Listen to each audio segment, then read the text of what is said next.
So hello everyone, my name is Pallavi and you are watching the Code Ground. Welcome back to my channel. आज हम पढ़ने वाले हैं operator, जैसे कि मैंने पिछले वीडियो में कहा था एंड आई होप कि आप लोगों ने पिछले वीडियो से रिलेटेड क्वेश्चंस को सॉल्व किया होगा. बेसिक क्वेश्चंस थे एंड आज हम ऑपरेटर्स के बारे में पढ़ने वाले. Operator itself a very broad like topic basic Java में, बिकॉज ऑपरेटर्स बहुत तरीके के होते हैं. एक ऑपरेटर का हम लोग यहाँ पर एप्लीकेशन देखेंगे विद प्रैक्टिकल कोड करके. तो दिस नो डाउट कि आपको कोई डाउट रहेगा. Still if there some doubt आपके एंड में, तो you can ask me on comment section and let's get started.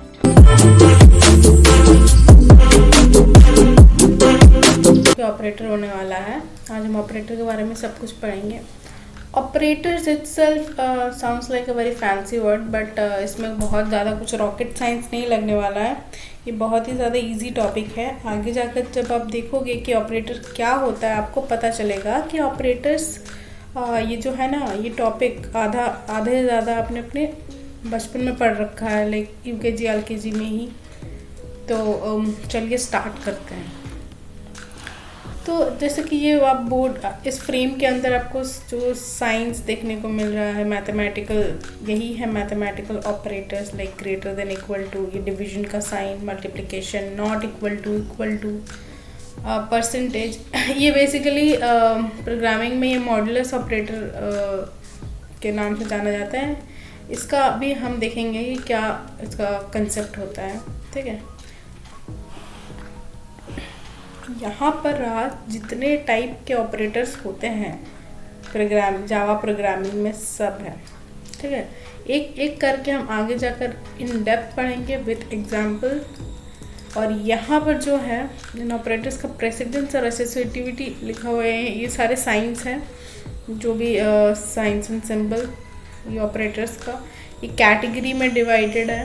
ठीक है, कि एक पर्टिकुलर ऑपरेटर फर्दर किन कैटेगरीज में डिवाइडेड है, जैसे यूनिटी, पोस्ट फिक्स और प्रीफिक्स में. कि क्या होता है सब हम डेप्थ में पढ़ेंगे. अरिथमेटिक, मल्टीप्लिकेशन, एडिशन, यहाँ पे सब्सट्रैक्शन, फिर डिवीजन, मॉडुलस ऑपरेटर, इस सब एक हम रियल लाइफ एग्जांपल लेकर, हम मैथमेटिकल एग्जांपल्स लेकर हम देखेंगे. और एंड तक आई एम इंश्योरिंग कि कोई डाउट नहीं रहेगा. अगर कोई डाउट रहता भी है तो आप कमेंट सेक्शन में पूछ सकते हैं. अदरवाइज आई थिंक हम फुल ऑन प्रैक्टिस करेंगे. फर्दर क्वेश्चंस भी बहुत सारे बनाएंगे ये जो जावा बेसिक्स कंप्लीट होने के बाद. तो आई डोंट थिंक सो कि कुछ डाउट रहने वाला है. ये प्रेसिडेंस है. ओके, सो ये अगर ऐसे तो नोट्स में डिस्क्रिप्शन बॉक्स में दे दूँगी इसका लिंक, बट स्टिल अगर किसी को स्क्रीनशॉट लेना वो ले, क्योंकि ये चार्ट याद करना इम्पॉर्टेंट है. सबसे पहला है अरिथमेटिक ऑपरेशन.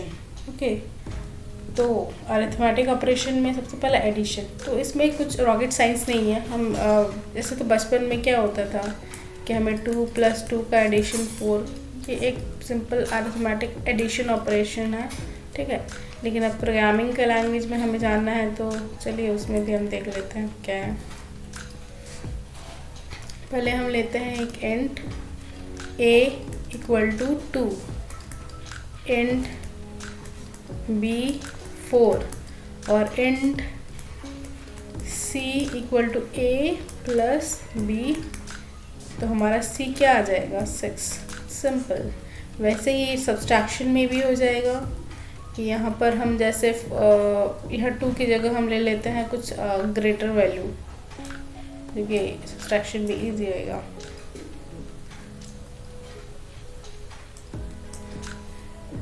जैसे यहाँ पर हम ले लेते हैं 7. तो वही सिंपल यहाँ पर अगर सब एडिशन की जगह माइनस हो जाएगा, सब्सट्रैक्शन हो जाएगा, तो हमारा यहाँ 3 आ जाएगा.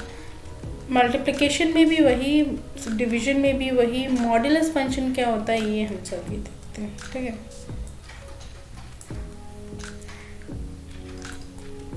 लेट्स सपोज हमने लिया इंट a = 7, वही. ठीक है, इंट b = लिया है हमने 3. तो जब भी हम मॉडुलस फंक्शन में क्या होता है कि पहले ए और बी दूसरे से डिवाइड हो गया, जो रिमाइंडर बचता है वो होता है। तो हम यहाँ पे c is equals to a modulus b कर देते हैं। तो c का वैल्यू क्या होगा, यहाँ पर हम देख लेते हैं कि अगर 7 को 3 में डिवाइड करें तो हमारा रिमाइंडर कितना आएगा, 1 आ जाएगा। तो वही c का वैल्यू यहाँ पर 1 होगा। बेसिकली मॉडुलस फंक्शन रिमाइंडर निकालने के लिए हम इस्तेमाल करते हैं और कुछ नहीं। बाकी जो भी डिवीजन है, जैसे यहाँ पर हम इंट में डिवीजन लेते हैं 7 डिवाइडेड बाई 3। ऐसा तो अगर हम नॉर्मली देखें तो इसका वैल्यू कुछ 3 पॉइंट में आ जाएगा, सॉरी 2 पॉइंट में आ जाएगा। बट जब भी हम इंट में वैल्यू लेते हैं तो हमारा पॉइंट वाला वैल्यू इग्नोर हो जाता है और सिर्फ हम पॉइंट के पहले वैल्यू को लेते हैं। लेकिन यही चीज़ अगर फ्लोट में लेते तो यस, फ्लोट में लेते तो हमारा फ्लोट या फिर डबल में लेते तो हमारा पॉइंट के बाद वाले वैल्यूज़ भी आ जाते। बस यही था डिवीजन, मल्टीप्लिकेशन, सब्सट्रैक्शन, एडिशन। तो ये सिंपल सबसे इजी होता है क्योंकि सिंपल जो अरिथमेटिक इक्वेशंस जो हमने अरिथमेटिक ऑपरेशंस अपने बचपन में किया है वही है, इसमें कुछ रॉकेट साइंस नहीं है। रिलेशनल, ओके, ये बहुत ज़्यादा कंपैरिजन में काम आता है। दो कंडीशन को या फिर दो चीज़ों को आपस में कंपेयर करने के लिए हम यहाँ रिलेशनल का यूज़ करते हैं। फॉर एग्ज़ाम्पल, ओके, पहले मैं नंबर्स में देख लेती हूँ। यहाँ पर बोला गया है कि एक नंबर है int a is equals to 4 और हमें क्या करना है कि हमारे पास एक अलग से एक और नंबर है int b is equals to 9। हमें चेक करना है इसके यूज़ से equal to operator, equal to relational operator के यूज़ से कि क्या a हमारा b के बराबर है। तो ये जो क्या हमारा a b के बराबर है ये एक सवाल पैदा करता है, क्योंकि क्वेश्चन एक रेज करता है, ठीक है, क्योंकि ये आपको एज अ रिज़ल्ट कुछ कोई नंबर नहीं देगा रिटर्न में, ये रिटर्न में आपको ट्रू या फॉल्स देगा, क्योंकि ये कंपैरिजन के लिए यूज़ होता है। तो हम अगर चेक करते हैं तो इसको ऐसे करते हैं, हम लोग डबल इक्वल टू देकर चेक करते हैं। इससे क्या होता है, ये कंडीशन बन जाता है और ये चेक होता है, ठीक है, कि क्या a और b इक्वल है। अगर नहीं है तो फॉल्स और अगर है तो ट्रू, ठीक है। तो ये जैसे कि नहीं है तो इसका आ जाएगा फॉल्स। अगर ये यहाँ पर ये 9 रहता तो ये ट्रू आ जाता। बस यही काम होता है equal to operator, equal to whole relational operators का यही काम होता है कि वो चेक करने के लिए, ठीक है। अब हम अगले में जाएंगे which is not equal to. ये जस्ट अपोजिट काम करता है, जैसे कि हमारा a का वैल्यू 4 है और हमारा b का वैल्यू 9 है। तो अगर ये ऐसे नॉट इक्वल टू चेक करेगा तो ये तो ट्रू आ जाएगा, क्योंकि डेफिनेटली a b के बराबर नहीं है और यही चाहिए था, ठीक है। ये जस्ट अपोजिट करता है क्योंकि इसका वैल्यू ट्रू आ जाएगा। और अगर ये इक्वल टू होता तो ये आंसर फॉल्स आ जाता है, क्योंकि हमें यहाँ a b के बराबर नहीं होना चाहिए था अकॉर्डिंग टू दिस ऑपरेटर, और अगर है तो फिर फॉल्स आ जाएगा, ठीक है। अब अगले में जाते हैं। अगले में क्या है, ग्रेटर देन। अगर हमारा नंबर इट्स सिंपल चेक करना है, ठीक है, जिससे बचपन में हमारे मैथमेटिक्स में ट्रू फॉल्स के क्वेश्चंस आते थे और 2 नंबर्स दिए हुए थे, यूकेजी एलकेजी लेवल का क्वेश्चन है।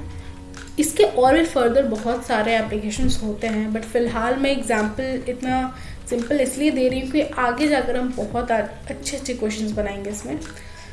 ओके, लेट्स सपोज कि एक किड है, उसका एज हम ले लेते हैं, कितना एज है इसका, एज हम ले लेते हैं 5 years old। तो यहाँ पे चेक हो रहा हो पर्टिकुलर एक पोर्टल में कि कौन कौन एलिजिबल है वोटिंग के लिए, कौन कौन नहीं है, ठीक है। तो यहाँ पर एलिजिबल वोटिंग के लिए एलिजिबल के लिए कितना हमें एज चाहिए होता है, 18। तो हम चेक करेंगे कि ये किड का एज ग्रेटर देन 18 है या नहीं, ओके। या फिर ग्रेटर देन 18 है या नहीं, अगर होगा तो एलिजिबल फॉर वोटिंग, अगर नहीं होगा तो नॉट एलिजिबल फॉर वोटिंग। ठीक है, तो यही होता है ग्रेटर देन लेस देन का एग्जैक्टली आप अपोजिट कर लो, अलग कुछ नहीं है इसमें। ओके, अगर ये लेस देन होगा तो हम ऐसे चेक करेंगे, सिंपल। अगर हमारा किड का जो एज है वो क्या लेस देन है 18 से, अगर है तो ये ट्रू हो जाएगा और ये not eligible for voting, otherwise eligible for voting. ठीक है, ये ग्रेटर देन इक्वल टू वही है कि ग्रेटर देन इक्वल टू में बस इतना डिफरेंस है, इक्वल टू ग्रेटर और लेस देन से, कि इसमें इक्वल टू वाला एज भी कंसिडर करा जाएगा। अगर हमारा ग्रेटर देन में अगर ओके, फिर से समझते हैं इस चीज़ को। एक ग्रेटर देन लेते हैं और एक ग्रेटर देन इक्वल टू लेते हैं। इसमें क्या होता है कि अगर हम चेक करते हैं कि जो पर्टिकुलर एज है हमारे किड का वो 18 ही है, लेकिन हमें यहाँ बोला गया है कि 18 से ज़्यादा चाहिए, तो क्या 18 से ज़्यादा है? नहीं है, तो ये फॉल्स दे देगा। लेकिन इस केस में ट्रू दे देगा, क्योंकि यहाँ पर जो पर्टिकुलर एज है इसको भी हम कवर कर रहे हैं। 18 greater than equal to 18, yes, ये ट्रू दे देगा, क्योंकि जो पर्टिकुलर एज है हमारा इसको भी हम कवर कर रहे हैं, यहाँ से हमारा रेंज स्टार्ट होता है। तो वही लेस देन में भी वही है, बस कंपेयर करने के लिए कोई नंबर रिटर्न नहीं करेगा। जैसे एडिशन और सब्सट्रैक्शन में हमें ऑपरेशन के बाद एक पर्टिकुलर नंबर रिटर्न देता है, या फिर कोई भी चीज़ एज अ रिजल्ट रिटर्न देता है, ये बस ट्रू और फॉल्स रिटर्न देता है, बूलियन वैल्यू रिटर्न देता है रिलेशनल में। ठीक है, या फिर कोई अगर कंडीशन, जैसे इफ़ एल्स हम पढ़ेंगे अगले लेक्चर में, कंट्रोल स्टेटमेंट, तो उसमें अगर इफ़ के अंदर एक कंडीशन अगर ट्रू हो गया तो इसके आगे का कोड एग्जीक्यूट होगा, अदरवाइज नहीं होगा। ये हम पढ़ेंगे तब। ठीक है, बहुत इंटरेस्टिंग है वो भी। Next, logical. बहुत इजी है, इसमें भी बहुत कोई रॉकेट साइंस नहीं है। जैसे कि ये डबल एन है, एक कंडीशन दिया हुआ है हमारा, एक कंडीशन 1 दिया हुआ है और एक कंडीशन 2 दिया हुआ है। अब ये इसके बीच के ऑपरेटर ही डिसाइड करेगा कि फर्दर ये ट्रू देगा कि फॉल्स देगा। ट्रू मतलब आगे का कोड एग्जीक्यूट होगा और फॉल्स मतलब नहीं होगा। तो अगर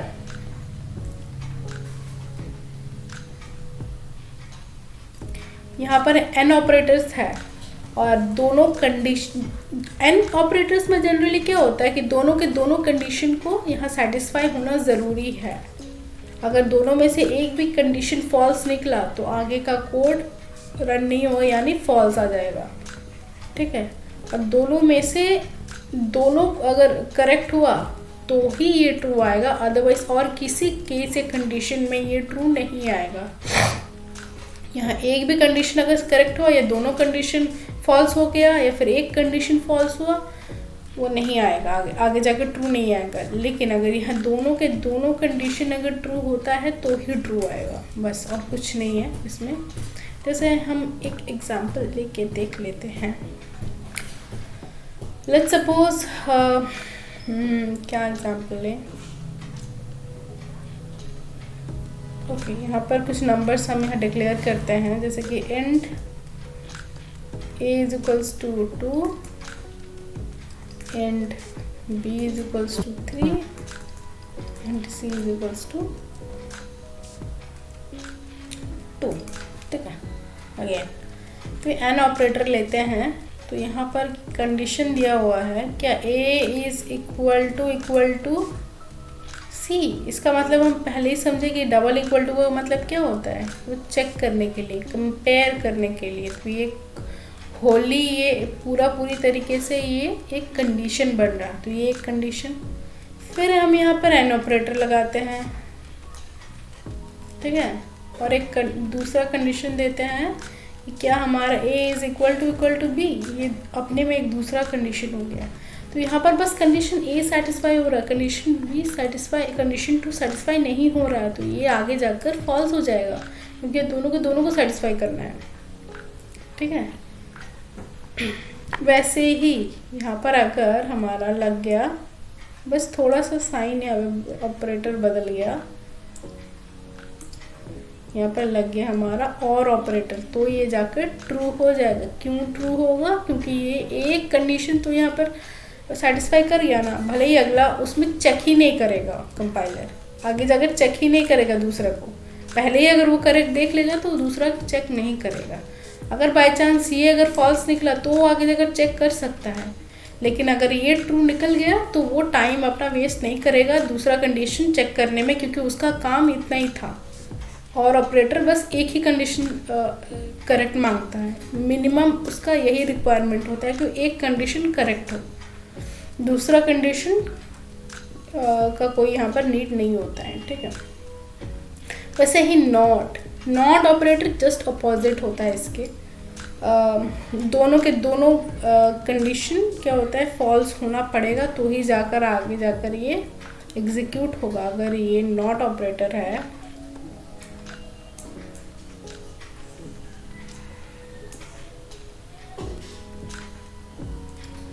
अगर ये नॉट ऑपरेटर है तो दोनों के दोनों कंडीशन यहाँ पर फॉल्स होना पड़ेगा तो ही पूरा तरीके से ये आगे जाकर ट्रू रिटर्न करेगा, तो जाकर आगे यहाँ पर आगे का कोड एग्जीक्यूट होगा, ठीक है। बस यही था, तीनों में से तीनों का एग्जाम्पल। अगला देखते हैं क्या है। ओके, अगला बस प्रैक्टिस के लिए स्पेस छोड़ा था। बिटवाइज और ये भी वही और एंड जोर ऑपरेटर्स हैं। एंड और ऑपरेटर्स तो वही वहाँ पर वही लॉजिक लगता है, बस डिफरेंस इतना है कि ये बिट्स में काम करता है, वो नंबर्स में काम करता है। यहाँ जैसे 5 अगर हम किसी नंबर को लेते हैं 5, तो इसको बिट्स में कैसे कन्वर्ट करें, तो जिसको बाइनरी में कन्वर्ट करना आता है वही है। ओके, मैं एक शॉर्टली समझा देती हूँ, जिसको भी अगर बाइनरी में कन्वर्ट नहीं करना आता है नंबर्स को, तो मैं अभी करके दिखाती हूँ। ओके, तो जब इनिशिएट करते हैं हम 1 से, फिर हमारा वो चलते जाता है डबल लेते हुए, यहाँ 2, फिर 4, फिर 8, फिर 16, 32, 64, इसी तरह से so on and so forth। तो ये टोटल कितने बिट्स के होता है, ये कितने बिट्स के अभी हैं, 1 2 3 4 5 6 7 बिट्स के, ऐसे टोटल 16 बिट्स के होते हैं। टोटल 16 ऐसे नंबर्स जाते हैं, ठीक है। फिर उसके आगे नेगेटिव, अगर आप किसी -1 को अगर बाइनरी में कन्वर्ट करना चाहें तो वो उसके आगे बिट्स लेने लगते हैं। मैं एक बार अच्छे से फिर से समझा देती हूँ, कम स्पेस में, कम छोटा करके। जैसे 1, यहाँ पे 2, यहाँ पे 4, यहाँ पे 16, यहाँ पे 32, यहाँ पर 64, यहाँ पर आते हैं 128, 256, sorry for my hand writing, 512, 1024, 2048। तो इसी तरीके से कितने बिट्स के हो गए। ओके, ऐसे ही और भी लाइक अप टू 16 बिट्स तक ये जाते हैं, ठीक है। तो इसको कैसे कन्वर्ट करते हैं, जैसे हमें लेना है 5 नंबर, 5 को हमें बाइनरी में कन्वर्ट करना है। तो 5 नंबर लेने के लिए हमें कौन सा नंबर्स को चुनना पड़ेगा, एक ये 1 और एक 4। तो हम यहाँ 1 के नीचे 1 और 4 के नीचे 1, बाकी हर जगह 0 0 लगा देंगे, ठीक है। इसी तरीके से ये 16 कंप्लीट और बिट्स चले जाएंगे, ठीक है। तो ये है 5 का बाइनरी। वैसे ही अगर हमें 4 चाहिए होता है तो सिर्फ 4 के नीचे लगाते हैं। तो वैसे जो भी हमें नंबर चाहिए होता है, हम उसी के 3 चाहिए होता है तो 2 और 1 के नीचे 1 लगा देंगे। तो उसी तरीके से हम किसी नॉर्मल नंबर को बाइनरी में कन्वर्ट करते हैं। तो ये जो ऑपरेटर होता है बिट वाइज, ये सिर्फ बाइनरी में काम करता है, ठीक है। जैसे फॉर एग्जांपल हम एक नंबर लेते हैं 4 और एक नंबर लेते हैं 5। ओहो,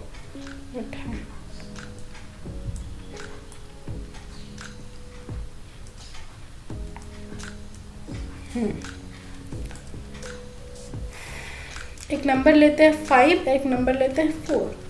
तो 5 को हम कैसे देखते हैं? 1 0 1 0 0, ऐसे ही होता है। 4 को हम लोग कैसे देखते हैं? 1 0 1 0 0, ऐसे ही 1 1 0।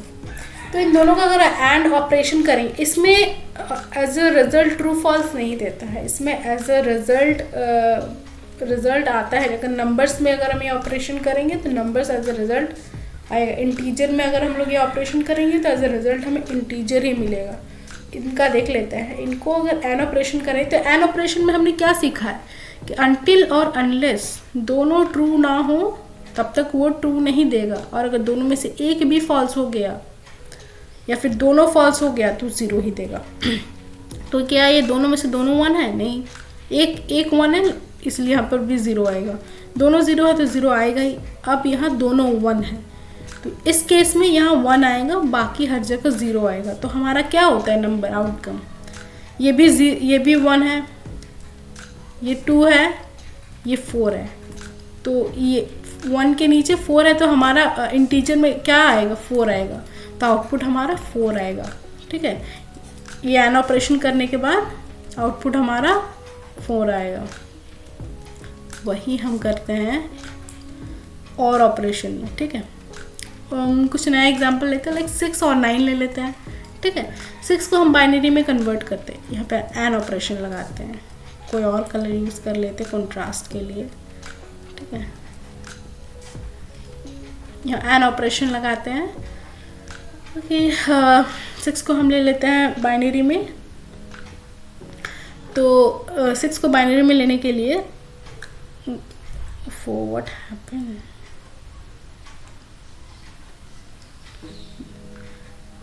यहाँ 1 आएगा जो कि वैल्यू 1 देगा। यहाँ 2 के प्लेस पे भी 1 आएगा, 3 के प्लेस पे भी 1 आएगा। तो 1 + 2 + 3 6 हो गया। अब बाकी जगह 0 आ जाएगा। ठीक है, वैसे ही 9 के प्लेस में हम क्या उसको कैसे कन्वर्ट करेंगे बाइनरी में, वो देखते हैं यहाँ पर। 1 2 4 8, यहाँ पर 16, वैसे ही है। तो 9 4 यहाँ पर देखो 4 5, एक गलती हो गई, मिस्टेक। ओके, 6 और ऑपरेशन 9। ठीक है, तो 6 को हम कन्वर्ट करते हैं बाइनरी में। तो 6 को बाइनरी में कन्वर्ट करने के लिए हमें क्या नंबर चाहिए होता है? 2 और 4। ठीक है, तो 2 के प्लेस में 1 आएगा, 4 के प्लेस में 1 आएगा, बाकी 0 आ जाएगा। वैसे ही 9 के लिए हम देखते हैं। तो 9 के लिए हमें चाहिए होता है 6 और 3 नहीं लेते हैं, 8 और 2 आता है, सॉरी 8 और 1 आता है। तो वैसे ही हम 1 2 4 8, तो 8 और 1 मिला के हमारा 9 हो रहा है। तो 8 और 1 के जगह 1 आएगा, बाकी हमारा 0 आ जाएगा। यहाँ पर हमारा और ऑपरेशन लगाएंगे इन दोनों में, तो हमारा 1 आ जाएगा क्योंकि दोनों में से एक 1 है।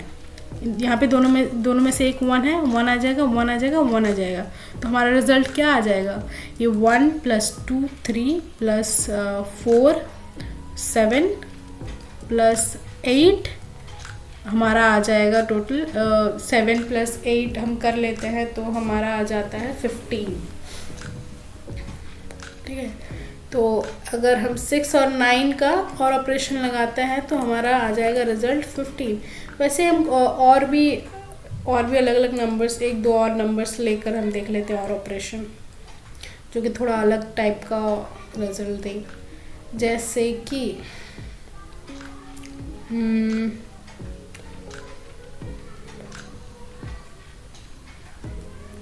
6 ही रख लेते हैं। ठीक है, 6 के साथ हम देते हैं 8। ठीक है,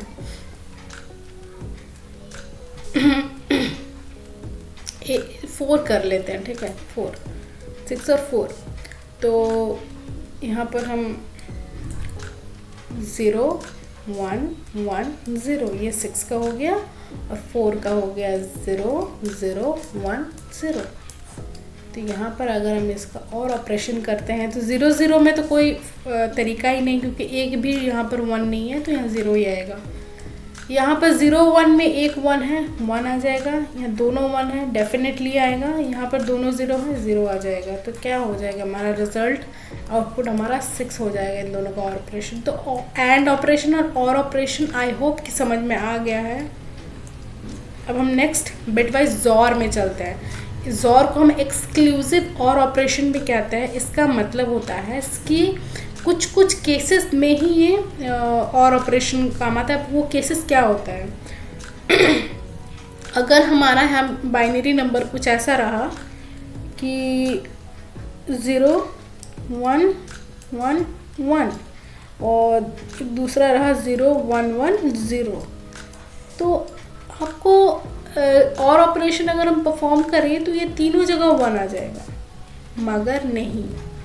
एक्सक्लूसिव और ऑपरेशन में ये एक अलग रहता है कि ये अनटिल ऐसे सिर्फ एक ही केस में यहाँ पर 1 आ जाएगा जहाँ पर सिर्फ एक 1 हो। जैसे कि यहाँ पर एक 1 है तो यहाँ पर 1 आएगा, लेकिन जहाँ 2 1 है या 2 0 है वहाँ हर जगह 0 आएगा। यही होता है जॉर ऑपरेशन, जिसको एक्सक्लूसिव और भी कहते हैं। मतलब और ऑपरेशन यानी दोनों में से एक ही जगह 1 होना चाहिए। दोनों जगह 1 नहीं होना चाहिए, दोनों जगह 0 भी नहीं होना चाहिए। ठीक है, अब आता है असाइनमेंट। ठीक है, ये बहुत काम आने वाला है कोडिंग में। ये आई थिंक प्रोग्रामिंग में ही बस ये ऑपरेटर्स काम आते हैं। ये इनको हम लाइक किसी बुकिश चैप्टर्स में नहीं पढ़े हैं, तो इसको ज़रा ध्यान से सुनना। असाइनमेंट ऑपरेटर का काम आता है जैसे कि यहाँ पर हम एक लेते हैं इक्वल टू कोई भी नंबर 10 और हमारा यहाँ पर b इक्वल टू हमारा 0 डिक्लेयर हमने कर दिया, इनिशिएट कर दिया यहाँ पर 0 से। ये जो वेरिएबल b है इसको हमने 0 से इनिशिएट कर दिया, फिर इसको 0 वैल्यू असाइन कर दिया। मतलब अगर कोई पूछे कि b का वैल्यू क्या है तो 0 है, लेकिन हम चाहते हैं कि b को भी हम एक वैल्यू दें, तो हम इसको क्या करते हैं, असाइन कर देते हैं a के वैल्यू को। तो इस चीज़ का मतलब होता है कि जो भी a के अंदर वैल्यू है वो b को ट्रांसफ़र करते हैं हमें। मतलब अब इसके बाद अगर b का वैल्यू पूछे तो b का वैल्यू हमारा 0 नहीं है, अब हो गया है 10, क्योंकि a ने असाइन किया इस ऑपरेटर के हेल्प से अपने वैल्यू को b में कन्वर्ट कर दिया।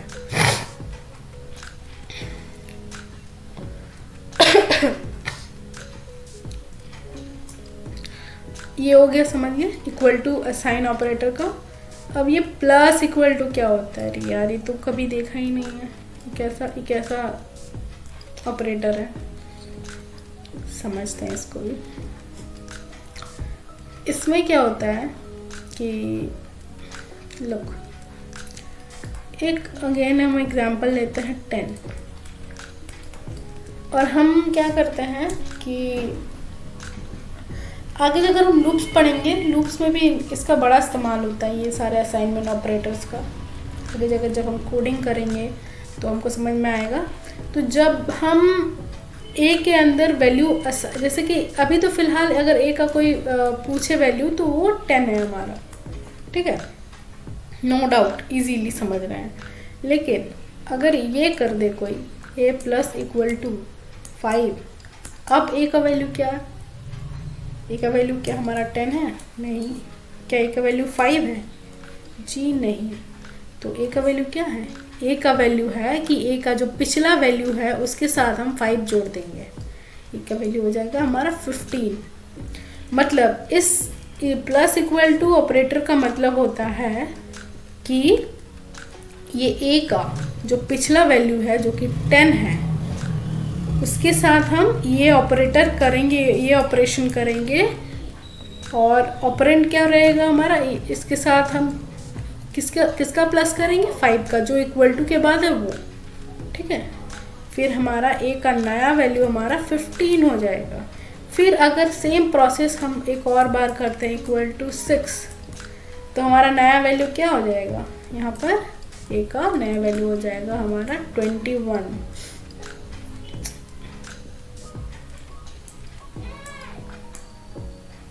ए का हमारा नया वैल्यू हो जाएगा 21। ठीक है, कुछ ज़्यादा इसमें भी नहीं है, हम और भी एग्जांपल्स देखते हैं, यहाँ पर खाली स्पेस है। ओके, एक और बार हम देखते हैं इसको, एक और एग्जांपल लेंगे। अगर किसी को समझ नहीं आया है, ए का वैल्यू इनिशियली हमारा रह रहा है, एग्जांपल लेते हैं 5।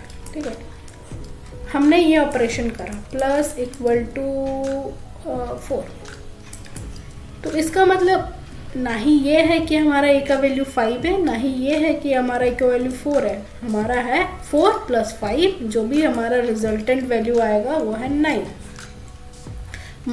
इस साइन का मतलब है कि जो भी पर्टिकुलर वेरिएबल है उसका पिछला वैल्यू के साथ इस न्यू वैल्यू को ऐड कर दो। ऐड ही करना है क्योंकि यहाँ पर प्लस का साइन है। यहाँ अगर हमारा ये ऑपरेशन होता -2, तो यहाँ पर पिछले वैल्यू के साथ इस नए वैल्यू का ये ऑपरेटर के साथ ऑपरेशन कर दो, और कुछ दिमाग नहीं लगाना है। इसका पिछला वैल्यू के साथ इस न्यू वैल्यू का इस पर्टिकुलर साइन के साथ, जो भी साइन गिवन रहेगा, ये प्लस भी रह सकता है, ये मल्टीप्लाई भी रह सकता है, ये डिवीजन भी रह सकता है, ये मॉड्यूलस भी रह सकता है। बस इतना एक चीज़ कॉमनली हमें समझना है कि इसके पिछले वैल्यू के साथ इस नए वैल्यू का ये ऑपरेशंस कर दो, जो भी गिवन ऑपरेशन रहेगा वो कर दो। एक एक करके हम सबका एक लाइन में सबका एग्जांपल देते हैं। यहाँ पे हम कॉमनली ले लेते हैं ए का वैल्यू 10। ठीक है, और ये ए का वैल्यू 10 रहेगा, और हम सबके साथ ये करेंगे। ए प्लस इक्वल टू हमारा 5 रहेगा, तो हमारा ए का अब ए का वैल्यू क्या होगा? ए का वैल्यू अब हमारा 15 हो जाएगा। अब इस ए के वैल्यू के साथ एक नया ऑपरेशन करते हैं, ए माइनस इक्वल टू 2। ए का पिछला वैल्यू यहाँ पर 15 है, ए का पिछला वैल्यू हमारे पास 15 है।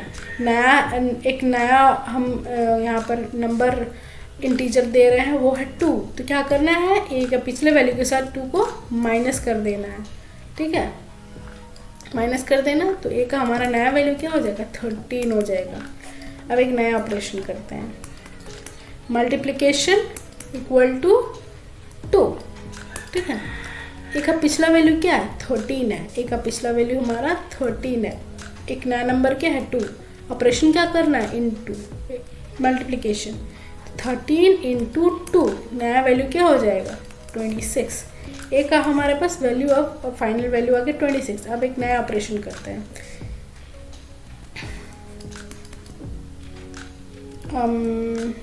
अभी भी 2 ही करते हैं क्योंकि इजी रहेगा। ए का पिछला वैल्यू हमारे पास 26 है, यहाँ पर डिवीजन करने को कहा गया है, डिवीजन इक्वल टू 2। ठीक है, तो इसका मतलब हमारे ए के वैल्यू ए को क्या वैल्यू असाइन किया गया है?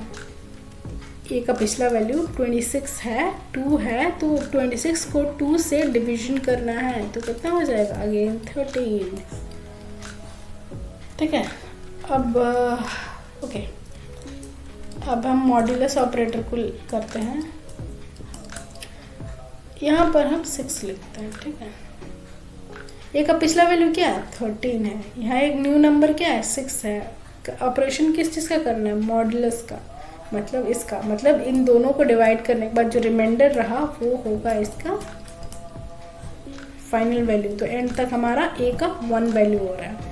तो आई होप कि ये जो असाइनमेंट ऑपरेटर है ये समझ में आ गया होगा। कुछ डाउट तो थोड़ा सा हम यहाँ पर प्रैक्टिकल इम्प्लीमेंटेशन भी कर लेते हैं। तो सबसे पहले शुरू करते हैं अरिथमेटिक ऑपरेटर से। तो जैसे कि हमने पढ़ा, अरिथमेटिक ऑपरेटर्स हमारे करीब 5 टाइप के होते हैं। पहला है addition, subtraction, multiplication, division and modulus operator. तो हर एक का हम देखेंगे। तो जैसे कि यहाँ पर पहले से हमने ए और बी का वैल्यू असाइन करके रखा है। हम एकदम बेसिक और सिंपल एग्जांपल लेंगे क्योंकि यहाँ पर हमारा टारगेट ये नहीं कि कॉम्प्लेक्स प्रोग्रामिंग करेंगे। यहाँ पर हमारा पहला प्रायोरिटी है, जो टारगेट है वो है कि आपको लॉजिक समझाना कि हर एक ऑपरेटर कैसे काम करता है। ठीक है, इसलिए बहुत सिंपल से सिंपल हम लोग एग्जांपल लेंगे, ज़्यादा कॉम्प्लेक्स नहीं करेंगे। तो यहाँ पर जैसे कि हम, और ये जो सी है ये दिखाएगा आउटपुट, हर एक ऑपरेटर क्या काम करेगा, क्या आउटपुट एज अ रिजल्ट हमें देगा वो। सबसे पहले हम शुरुआत करते हैं प्लस ऑपरेटर के साथ। तो यहाँ पर जैसे कि हमारे पास 4 है, यहाँ पर हमारे पास 3 है, तो इतना बेसिक कैलकुलेशन तो आई होप हर किसी को आता है, यूकेजी एलकेजी के बच्चे को आता है कि 4 + 3 यहाँ पर 7 होगा। तो चलिए हम रिजल्ट देखते हैं। यहाँ पर हमारा काम है ऑपरेटर ठीक से काम कर रहा है कि नहीं वो देखना। तो यस 7 आ गया, ठीक है। ऐसे हम 3 वैल्यूज़ भी ले सकते हैं, जैसे कि 9 ले लेते हैं यहाँ पर, और यहाँ पर +D कर लेते हैं। तो चलिए रन करके देखते हैं। ओके 16, यहाँ पर हम 3 वैल्यूज़ भी ले सकते हैं। अब जैसे चाहे उतने, जितने चाहे उतने वैल्यूज़ ले सकते हैं, यहाँ पर कोई दिक्कत नहीं है। तो यहाँ पर जैसे कि हमने देख लिया इस ऑपरेटर का क्या काम है। अब हम देखते हैं कि माइनस ऑपरेटर का देखते हैं, ठीक है। तो हम यहाँ पर 3 वैल्यू को लेकर देख लेते हैं, ठीक है। 9 से अगर हमारा 4 माइनस हो जाए, ये प्लस हो जाए, तो देखते हैं क्या होता है। तो 9 से यहाँ पर पहले क्या हो रहा है, A-। तो 9 से A- तो 5 से 3 प्लस यानी 8 आ जाएगा रिजल्ट। तो यहाँ पर हमने प्लस माइनस एडिशन सब्सट्रैक्शन दोनों ऑपरेटर का देख लिया, ठीक है। यहाँ पर हम चाहे दोनों माइनस भी कर सकते हैं। मैं हर तरीके से दिखाने की कोशिश करती हूँ। 2 आ जाएगा, ठीक है। तो ऐसे भी हम लोग कर सकते हैं operations, different mathematical arithmetic operations. तो इसके बाद हम चलते हैं मल्टीप्लिकेशन पे। मल्टीप्लिकेशन भी हम 3 के साथ कर सकते हैं, 2 के साथ कर सकते हैं, ठीक है। तो हम यहाँ पर लेते हैं, और यहाँ पर हमारा जो D × A 9 × 3 9 × 4 36 आ जाएगा, जो कि यहाँ पर मैथमेटिकली करेक्ट है। हम चाहे तो 3 ऑपरेटर्स को भी 3 वेरिएबल्स को भी रख के हम कर सकते हैं इसको।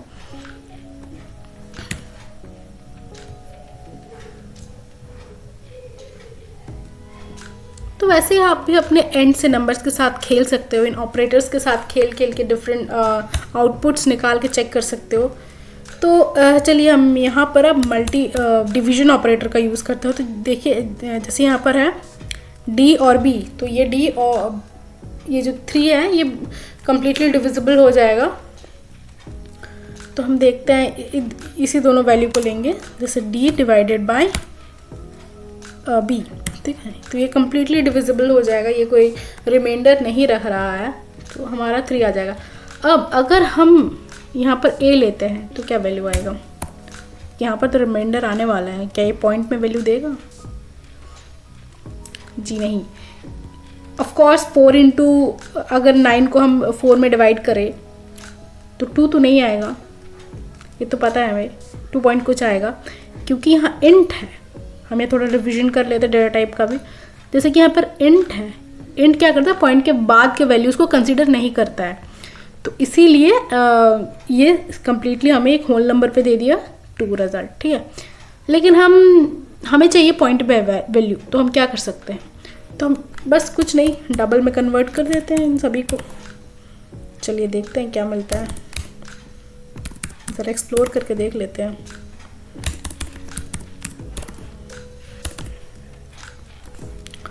ठीक है, और आउटपुट को भी हम डबल में करके देख लेते हैं। लेट्स सी,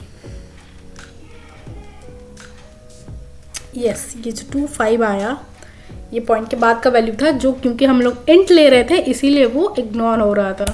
बट इस बार हमने जब डबल ले लिया तो, क्योंकि ये फ्लोटिंग वैल्यू है एक, ठीक है, या तो हम फ्लोट लेंगे या तो डबल लेंगे। तो फ्लोट लेने के लिए हमें f डालना पड़ता है एंड में, तो वो तो अगर आपको पता है तो वेल एंड गुड, अगर नहीं पता है तो आप मेरे पिछले वीडियोस को भी विजिट कर लें, लिंक आपको डिस्क्रिप्शन बॉक्स में मिल जाएगा। अब एंड में हम क्या देखेंगे, मॉड्यूलस ऑपरेटर। तो पहले हम ज़रा इसको देख लेते हैं। अगर d को हम डिवाइड करें b के साथ,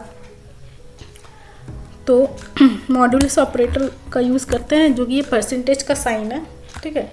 तो देखते हैं रिमाइंडर क्या आएगा। ये मॉड्यूलस ऑपरेटर को हम लोग रिमाइंडर ऑपरेटर भी कहते हैं, जो कि रिमाइंडर देता है। यहाँ पर 0 है क्योंकि 9 को अगर 3 से डिवाइड करेंगे तो हमारा रिमाइंडर 0 आएगा। लेकिन अगर यहाँ पर हम दे देते हैं a, तो 1 आ जाएगा। ठीक है, बस यही है अरिथमेटिक ऑपरेटर्स का सारा एप्लीकेशन मैंने कर लिया। आप और भी ज़्यादा कॉम्प्लेक्स कैलकुलेशन कर सकते हो अपने एंड में। मैं 2 वीडियोस लाऊंगी, ठीक है, ये जो जावा बेसिक्स कंप्लीट हो जाएगा उसके बाद, तो उन 2 वीडियोस में जावा बेसिक्स का एंड टू एंड हर एक टाइप का क्वेश्चन होगा। मुझे नहीं लगता कि उसके बाहर आपको जाने की ज़रूरत है। अगर आपको जावा बेसिक्स अगर पढ़ना है तो उसके बाहर आपको जाने की ज़रूरत नहीं पड़ेगी। अगर आप फर्स्ट ईयर के स्टूडेंट होंगे तो हमको लगता है कि बेसिक ही आता है प्रोग्रामिंग में, वो उप्स लेवल का या फिर डीएसए लेवल का फर्स्ट ईयर में नहीं पूछा जाता है। तो अगर आप फर्स्ट ईयर में हो, अगर आपका लैंग्वेज जावा है, तो आप बस ये सारे बेसिक्स के जावा बेसिक्स के सारे कंसेप्ट वाले वीडियोस देख लो, और वो एंड में 2 वीडियोस जो होंगी क्वेश्चंस के वो देख लेना। मुझे उसके आगे और कुछ करने की ज़रूरत ही नहीं है। अगर उसके बाहर भी क्वेश्चन पूछा जाए तो लॉजिक उन्हीं मतलब लॉजिक वही का यूज़ होगा। मतलब जो मैं क्वेश्चंस कराऊंगी उन्हीं क्वेश्चंस के लॉजिक्स को ही रीयूज़ हो जाएगा। अगर क्वेश्चन थोड़ा अलग टाइप का होगा तो लॉजिक कहीं नहीं जाएगा। ठीक है, तो चलिए अगले इसमें चलते हैं हम। तो रिलेशनल ऑपरेटर को समझते हैं। तो यहाँ पर मैंने कुछ पहले से एग्जांपल सेट करके रख लिया है। तो रिलेशनल ऑपरेटर में सबसे पहला जो आता है वो इक्वल टू साइन, जिसको हम लोग चेक करने के लिए रिलेशनल ऑपरेटर हमारा कोई नंबर, जैसे कि हमने देखा अर्थमेटिक ऑपरेशन में कि अर्थमेटिक ऑपरेशन करने के बाद हमें एक न्यू वैल्यू मिल रहा है, इंटीजर वैल्यू मिल रहा है या डबल फ्लोटिंग वैल्यू मिल रहा है। लेकिन रिलेशनल में कोई वैल्यू नहीं मिलता है, इसका हमको बूलियन ही आंसर मिलता है। ठीक है, या तो ये ट्रू देगा या तो ये फॉल्स देगा। अगर ये स्टेटमेंट ट्रू होगा तो ही ये एग्जीक्यूट होगा, ये लाइन। ठीक है, और अगर फॉल्स हो जाएगा तो ये एग्जीक्यूट होगा। अब ये इफ़ एल्स तो अभी मैंने पढ़ाया नहीं है, फ़िलहाल के लिए आप बस इतना हिंदी समझ लो कि अगर ये वाला कंडीशन ट्रू होगा तो ये होगा, अदरवाइज ये होगा। मैं डेप्थ में और पढ़ाऊँगी जब हम लोग कल कंट्रोल स्टेटमेंट पढ़ेंगे तब। तो जैसे कि हमने ABCD चारों को एक एक वैल्यू असाइन कर दिया है। ठीक है, और इसके बाद हम चेक करते हैं कि क्या हमारा A B के बराबर है। देखते हैं क्या आता है।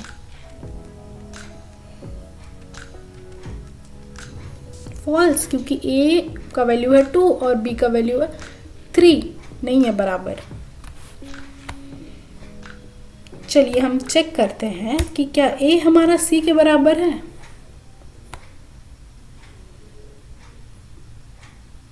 ऑफ कोर्स है, क्योंकि A का वैल्यू है 2 और C का भी वैल्यू है 2। तो ये इक्वल टू ऑपरेटर हम समझ लिए। अब इसके बाद हम समझते हैं नॉट इक्वल टू ऑपरेटर। अब नॉट इक्वल टू ऑपरेटर जब हमारा ये 2 वैल्यू इक्वल नहीं होगा तो ये ट्रू, देन ये ट्रू होगा तो ये वाला वो कोड वो रन करेगा, ये वाला स्टेटमेंट वो रन करने वाला है। तो क्या हमारा A C के बराबर नहीं है? चलिए देखते हैं। फॉल्स, क्योंकि है A का वैल्यू 2, C का वैल्यू 2। हम कोई और यहाँ पर हम ला के देखते हैं B।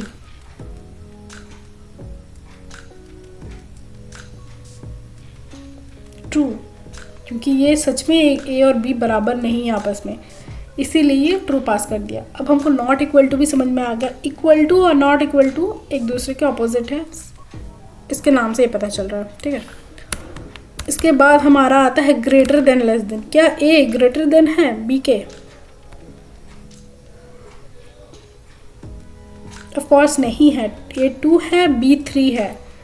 यहाँ B ग्रेटर देन है, A नहीं, तो यहाँ पर ये नहीं होगा। ठीक है,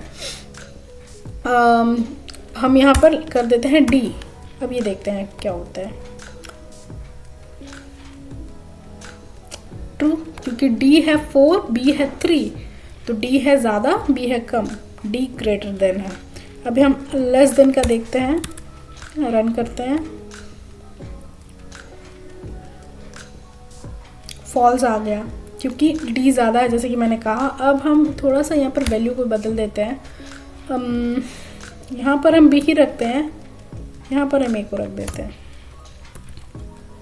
तो यहाँ पर ये ट्रू आ जाएगा क्योंकि ए छोटा है हमारा बी से, ट्रू आ गया।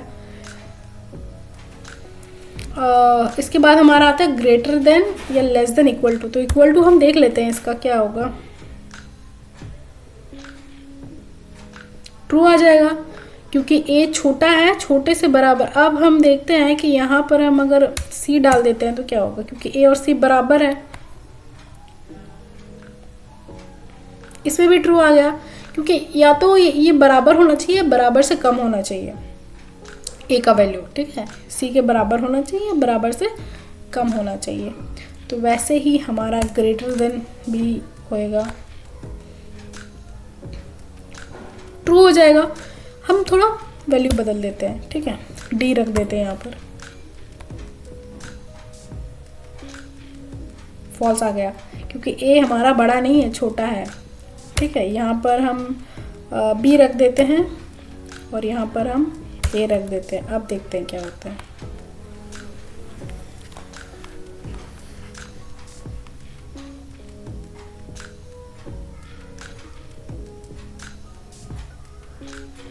या ट्रू आ गया क्योंकि बी ए से बड़ा है और या तो बड़ा या तो इक्वल टू होना चाहिए।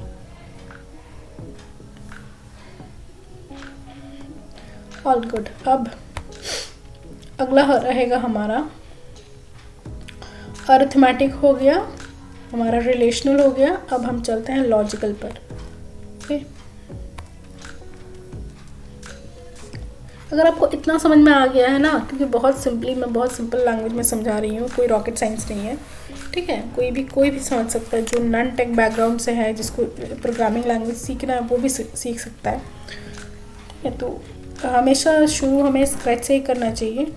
तो बहुत सिंपल लैंग्वेज में, एकदम नर्सरी केजीज़ के लैंग्वेज में बता रही हूँ, कुछ रॉकेट साइंस नहीं है। अगर हमने मैथ्स पढ़ा है तो आई थिंक नर्सरी केजीज़ में जो हमने मैथ्स पढ़ा है तो आई थिंक ये भी वही है। तो यहाँ पर है लॉजिकल, ठीक है। तो जैसे कि मैंने इससे पिछले रिलेशनल में कहा कि वो कोई नंबर आउटपुट नहीं देता है, वो ट्रू फॉल्स में देता है, बूलियन रिजल्ट देता है। तो वैसे ही लॉजिकल भी बूलियन पे ही देता है, ठीक है। ये लॉजिकल एन हो, इसका 3 टाइप होते हैं, लॉजिकल एन, लॉजिकल 4 तरीके का होता है, logical and, logical not 3 type का ही होता है। एन ऑपरेटर, एक होता है और ऑपरेटर, और एक होता है एक थर्ड होता है जो कॉम्प्लीमेंट, ठीक है, मतलब नॉट ऑपरेटर। कॉम्प्लीमेंट नहीं, वो बिट वाइज में होता है, ठीक है। पहले होता है हमारा एन, और नॉट, ये 3 ऑपरेटर होता है लॉजिकल में। पर अब हम लॉजिकल का समझते हैं, ठीक है। तो जैसे कि यहाँ पर हम 2 कंडीशन लेंगे, ठीक है। एक कंडीशन हमारा ए इक्वल टू बी है। अब यहाँ पर हम दूसरा कंडीशन लेंगे, A is not equal to B, ठीक है। और यहाँ पर हम एन ऑपरेटर लेंगे, ठीक है। अब हम रन कर देते हैं इसको, देखते हैं क्या होता है। फॉल्स आ गया क्योंकि दोनों के दोनों स्टेटमेंट को यहाँ पर, दोनों के दोनों कंडीशन को यहाँ पर ट्रू होना पड़ेगा, अदरवाइज ये रन नहीं होगा। जहाँ एक भी उसको फॉल्स मिल गया तो वो एल्स में चला जाएगा, ठीक है। तो यहाँ पर फॉल्स क्यों हो रहा है, क्योंकि a is equal to 9 and d is equal to 10। तो पहला ही स्टेटमेंट इसको गलत मिल गया और दूसरा चेक करेगा ही नहीं। एन ऑपरेटर में क्या होता है कि उसको एक बार गलत मिल गया और दूसरा चेक करेगा ही नहीं अगर पहला उसको गलत मिल गया, ठीक है। तो चलिए इसको देखते हैं हम लोग कैसे इसको सही कर सकते हैं।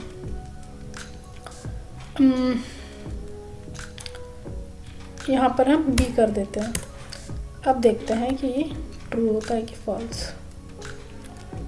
ट्रू हो गया क्योंकि b is equal to d, d और b एक दूसरे के बराबर है और ए और बी एक दूसरे के बराबर नहीं है, ए और 9 और 10, ठीक है। तो जब दोनों के दोनों स्टेटमेंट ट्रू पास करेगा, सेटिस्फाई करेगा, तो ही हमारा ये एंड ऑपरेटर ट्रू देगा, अदरवाइज फॉल्स दे देगा, ठीक है, भले ही दूसरा स्टेटमेंट हमारा सही क्यों ना हो, ठीक है। तो हम पहले वाला ही एग्जाम्पल रखते हैं, ठीक है। और इस बार हम देखते हैं और ऑपरेटर, सॉरी, ओके, और ऑपरेटर लगाते हैं और इसको हम रन करके देखते हैं कि क्या रिजल्ट आएगा। इसमें आ जाएगा ट्रू, पहले वाला एग्जांपल है जो कि एन में यहाँ वहाँ पर फॉल्स रिजल्ट दे रहा था, मगर यही ट्रू और में ट्रू दे रहा है, ठीक है। क्योंकि ये पहले वाला भले ही गलत दे रहा है, मगर ये दूसरा वाला जो कंडीशन है वो सही है, ठीक है। तो हम थोड़ा कंडीशन को आपस में चेंज करके देख लेते हैं। इसमें और इसमें क्या डिफरेंस है? सेम ही तो है, दोनों में से एक उसको मिल गया। इसमें और इसमें क्या अंतर है? ये अंतर है कि एक बार उसको सही मिल गया, फिर वो दूसरा चेक करेगा ही नहीं। जैसे एंड में हमने पढ़ा कि एक बार उसको गलत मिल गया एंड ऑपरेटर में, अगर पहला गलत हो गया तो दूसरा चेक करेगा ही नहीं। वैसे ही इसको एक बार सही मिल गया तो दूसरा चेक करेगा ही नहीं। और ऑपरेटर का यही है, ठीक है।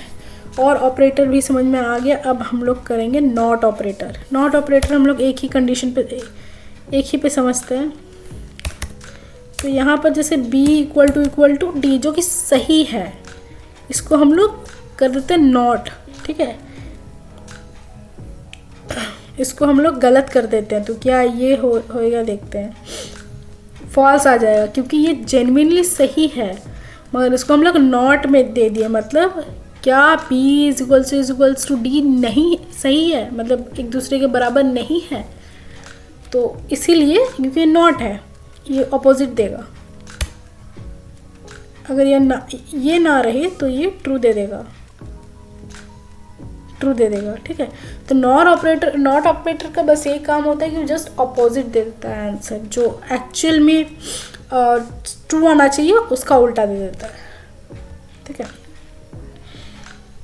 तो अगला हम देखते हैं बिट वाइज, जो कि बहुत हद तक वही है, यही लॉजिक लगने वाला है। बस इसका जो आउटपुट आने वाला है वो ट्रू फॉल्स में नहीं, ये जेन्युइनली कुछ आउटपुट दे रहा है, ठीक है। तो यहाँ पर हम देखते हैं, हमने कुछ ऑलरेडी वैल्यूज लेकर रखा है। पहले हम शुरू करते हैं एंड के साथ, ए और एंड बी, ठीक है। हम इसका देखते हैं क्या आता है रिजल्ट। यहाँ 2 आएगा। अब अपने एंड में भी ये क्या करता है बिटवाइज ऑपरेटर इनको बिट्स में कन्वर्ट करके देता है। तो हम इनको बिट्स में कन्वर्ट करके देखते हैं। तो 6 है हमारा, वो बिट्स में कैसा रहेगा? 0 रहता है, ठीक है। 4 हम 4 में लेके देखते हैं, ठीक है, ठीक है।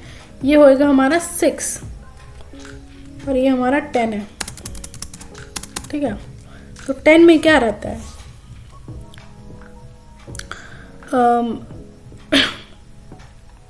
1 रहता है, फिर 0। अच्छा एक सेकेंड, इसको कमेंट में देते हैं।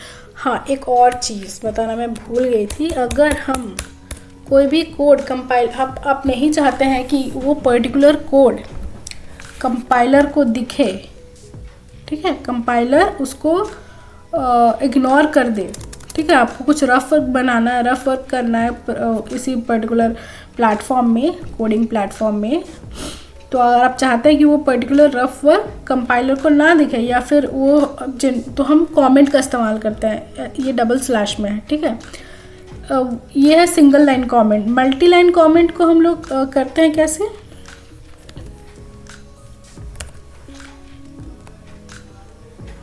स्टार और स्लैश,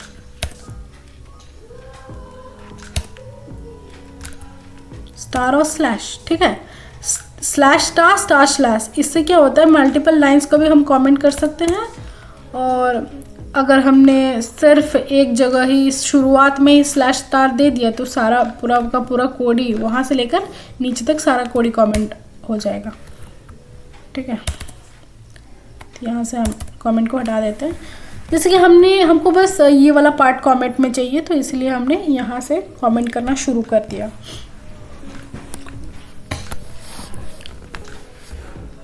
तो हम 10 को करते हैं, तो पहले तो हमारा 0 आएगा, फिर 1 आएगा, फिर हमारा 0 आएगा, क्योंकि 1 2 4 ये 0 आएगा, यहाँ पर 1 आ जाएगा। ठीक है,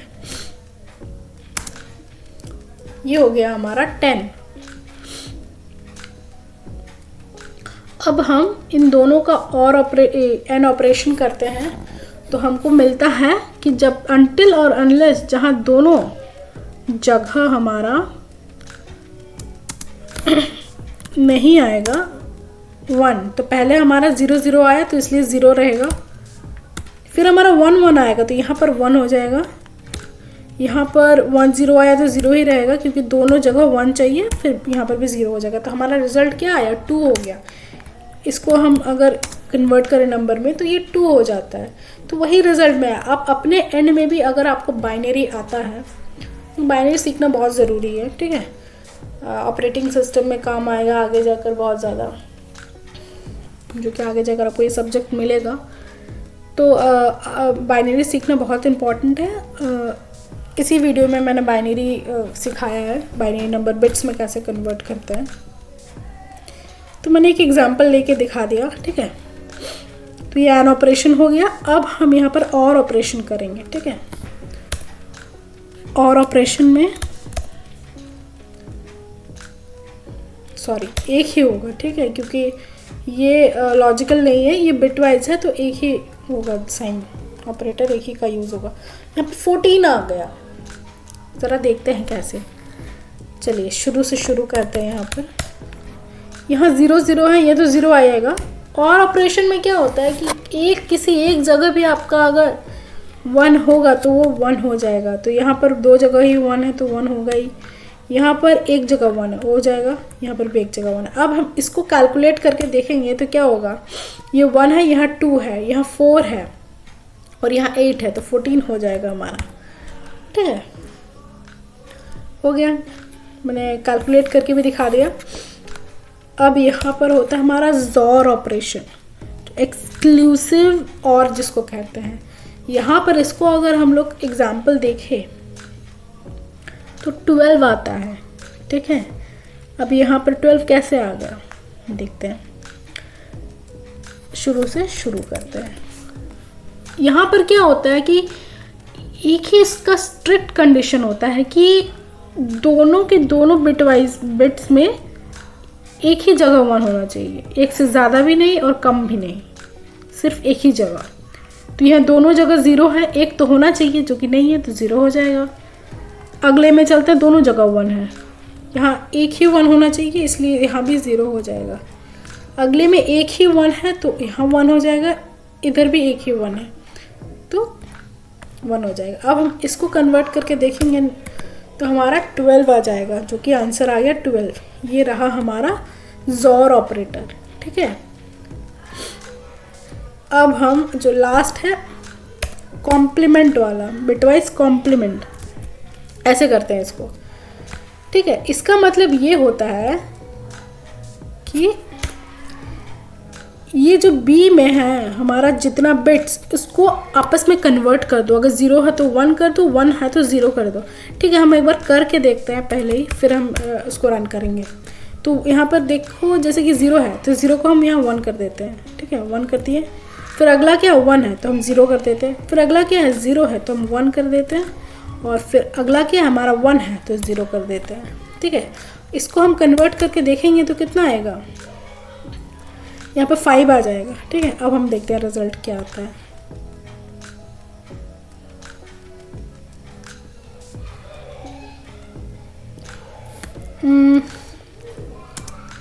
ओके वेट, एक और चीज़ है बिटवाइज में, जो कि अगर हम नेगेटिव नंबर्स को भी बिटवाइज में कन्वर्ट करना चाहते हैं तो कैसे होता है वो।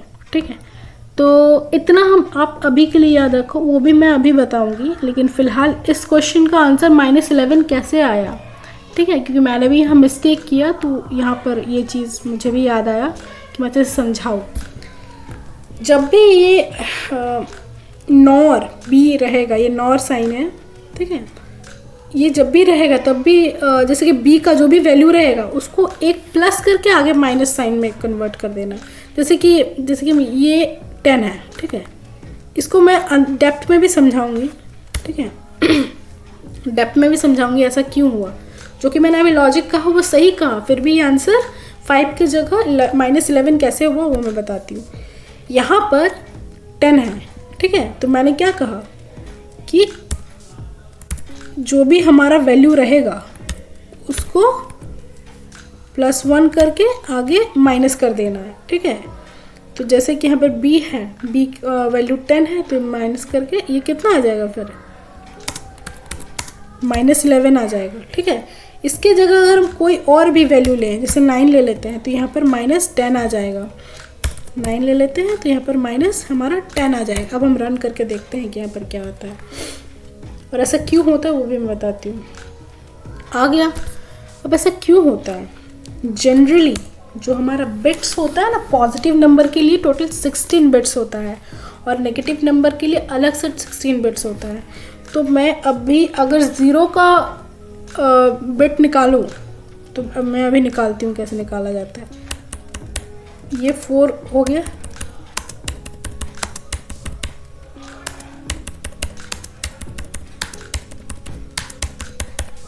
ये क्या आता है कि नेगेटिव और पॉजिटिव सारे नंबर्स का बिट इतना सारा बिट्स होता है, टोटल 32 बिट, जिसमें नेगेटिव और आई थिंक 32 नहीं हुआ है, हो गया है, ठीक है। तो नेगेटिव और पॉजिटिव सबका बिट निकल जाता है। तो जैसे कि अब हम यहाँ पे 1 करना चाहे तो यहाँ पे 1 कर सकते हैं, 2 करना चाहे तो 2 कर सकते हैं, ऐसे, ठीक है। अब हम यहाँ से करना शुरू करते हैं, यहाँ तक हो जाएगा, फिर इसके आगे जब हम करना शुरू करेंगे ना, फिर हमारे नंबर्स नेगेटिव आने लगेंगे, ठीक है। तो यहाँ पर जैसे कि हमारा 9 है, अब हम 9 का कॉम्प्लीमेंट कर रहे हैं, तो 9 को हम करके देखते हैं क्या होता है। तो 9 हमारा 4 3 + 2 + 4, ठीक है। तो यहाँ 2 की जगह भी 1 होगा, ठीक है, सॉरी 3 + 2 + 4 नहीं, आपका हो जाएगा 9 में 1 + 2 3 + 4 नहीं, नो वेट, 8 + 1 हो जाएगा, ठीक है, 8 + 1। तो ये हो जाएगा हमारा 9 का वैल्यू। अब इस 9 को अगर हम सारे जहाँ जहाँ 0 है वहाँ वहाँ 1 और जहाँ जहाँ 1 है वहाँ वहाँ 0 करेंगे तो हमारा क्या हो जाएगा, देखते हैं।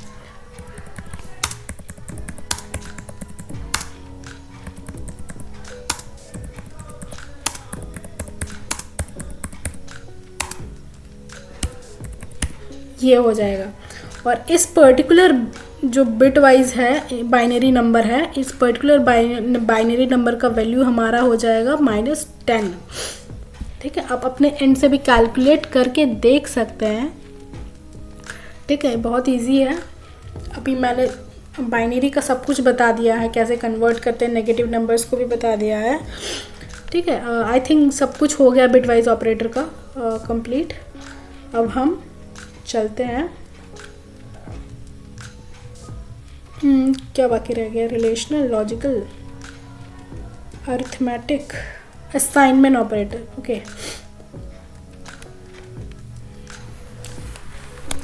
ये जनरली हमने पहले कभी नहीं पढ़ा है। अगर प्रोग्रामिंग आप पहली बार पढ़ रहे हो तो ये भी पहली बार पढ़ रहे हो। तो हमने यहाँ पर कुछ ए को कोई वैल्यू असाइन करके पहले ही रख दिया, ठीक है। और हमने यहाँ बी एम्प्टी रखा है क्योंकि हम न्यू वैल्यू जो भी है बी को असाइन करने वाले हैं, ठीक है। चलिए स्टार्ट करते हैं।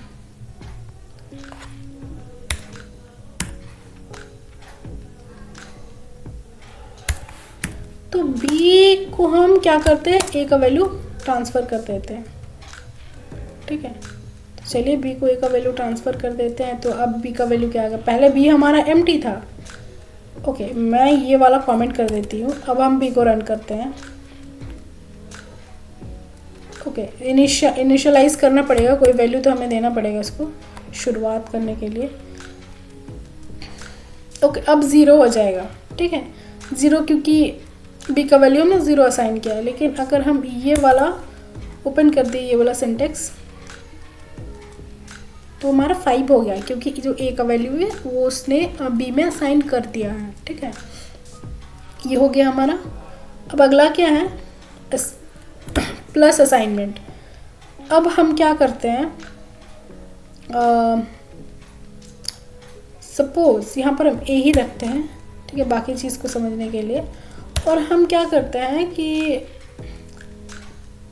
ए का वैल्यू तो हमारा 5 ऑलरेडी है। हम क्या करते हैं कि 5 में और कुछ नंबर्स जोड़ देते हैं, 5 में और हम 4 जोड़ देते हैं, तो कितना हो जाएगा, 9 हो जाएगा हमारा। तो यहाँ पर क्या होता है कि ये जो वैल्यू इसका है वो तो रखेगा ही, साथ ही साथ तो उसको एक नया वैल्यू रहेगा, वो भी इस ऑपरेटर के द्वारा, इस ऑपरेटर के नियम के अनुसार वो अपने में उसको एक्सेप्ट करता है, ठीक है।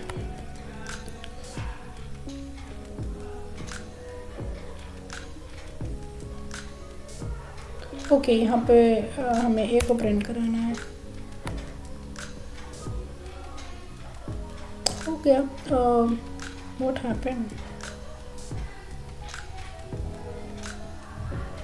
4 प्लस, ओके, ये इस तरीके से होता है।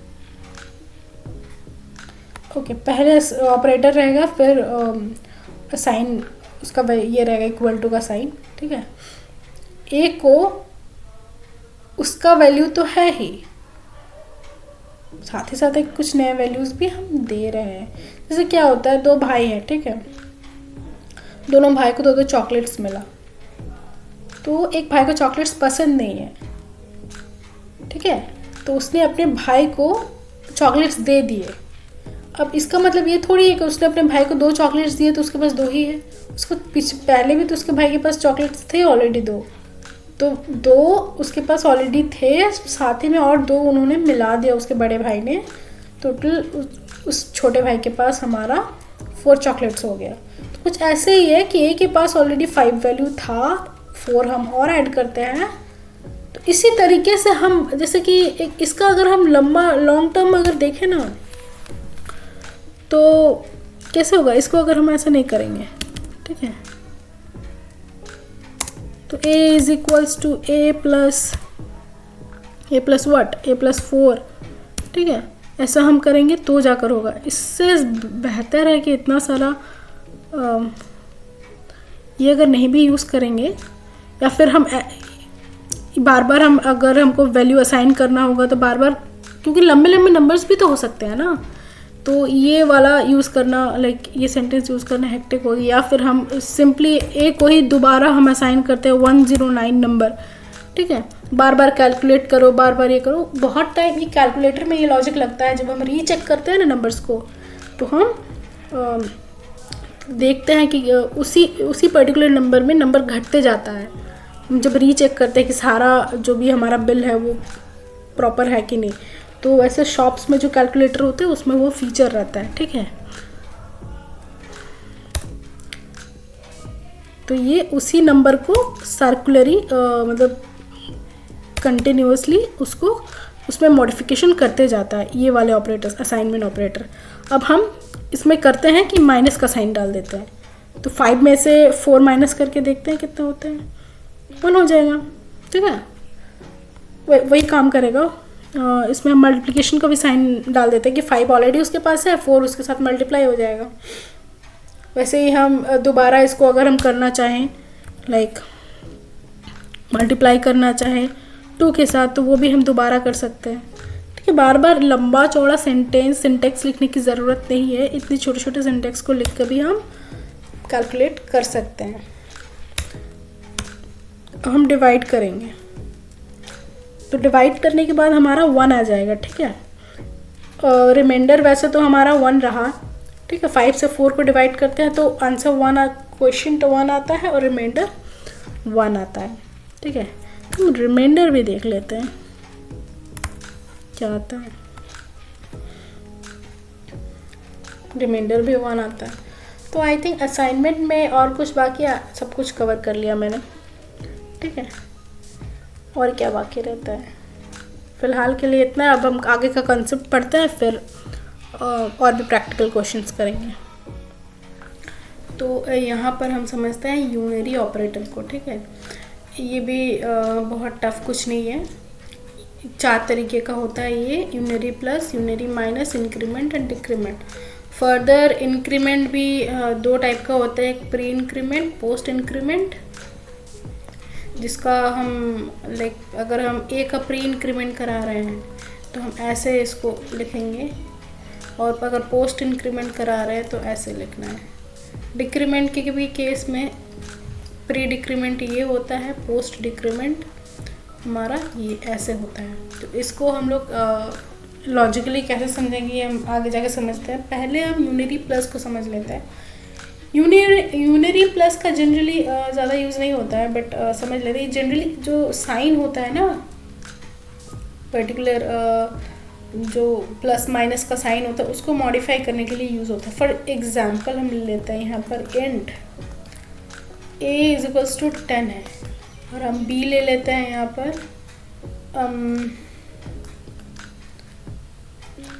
प्लस, ये प्लस है, यूनरी प्लस है, प्लस साइन विथ a, तो इसका वैल्यू हमारा 10 ही रहेगा। c ले लेते हैं विथ माइनस साइन a, तो इसका वैल्यू हमारा -10 हो जाएगा। यहाँ पर हमने यूनरी माइनस का यूज़ करके हमने यहाँ पर a के इस a = 10 जो वैल्यू है 10 के साइन को चेंज करने के लिए यूज़ किया, ठीक है। अब हम इंक्रीमेंट और डिक्रीमेंट को समझते हैं। पहले इंक्रीमेंट और डिक्रीमेंट आपस में रिलेटेबल है, कुछ टफ नहीं है, ठीक है।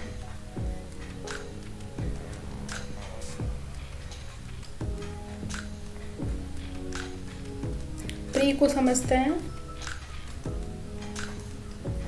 Pre increment.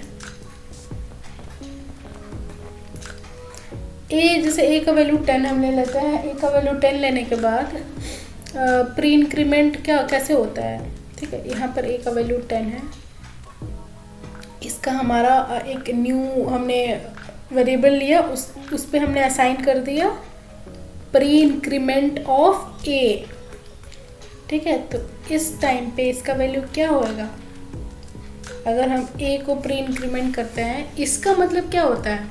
और यहाँ पे पोस्ट इंक्रीमेंट हम लेते हैं,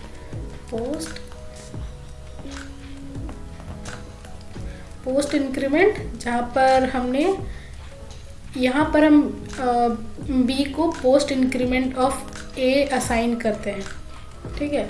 अब इसका वैल्यू क्या होगा, दोनों को हम समझेंगे। तो प्री इंक्रीमेंट का पहले मतलब ++1 का मतलब होता है पहले हम इसका इंक्रीमेंट करेंगे, फिर हम b को असाइन करेंगे। मतलब पहले हम अपना काम कर लेंगे, इसके बाद हम इसको असाइन करेंगे, ठीक है।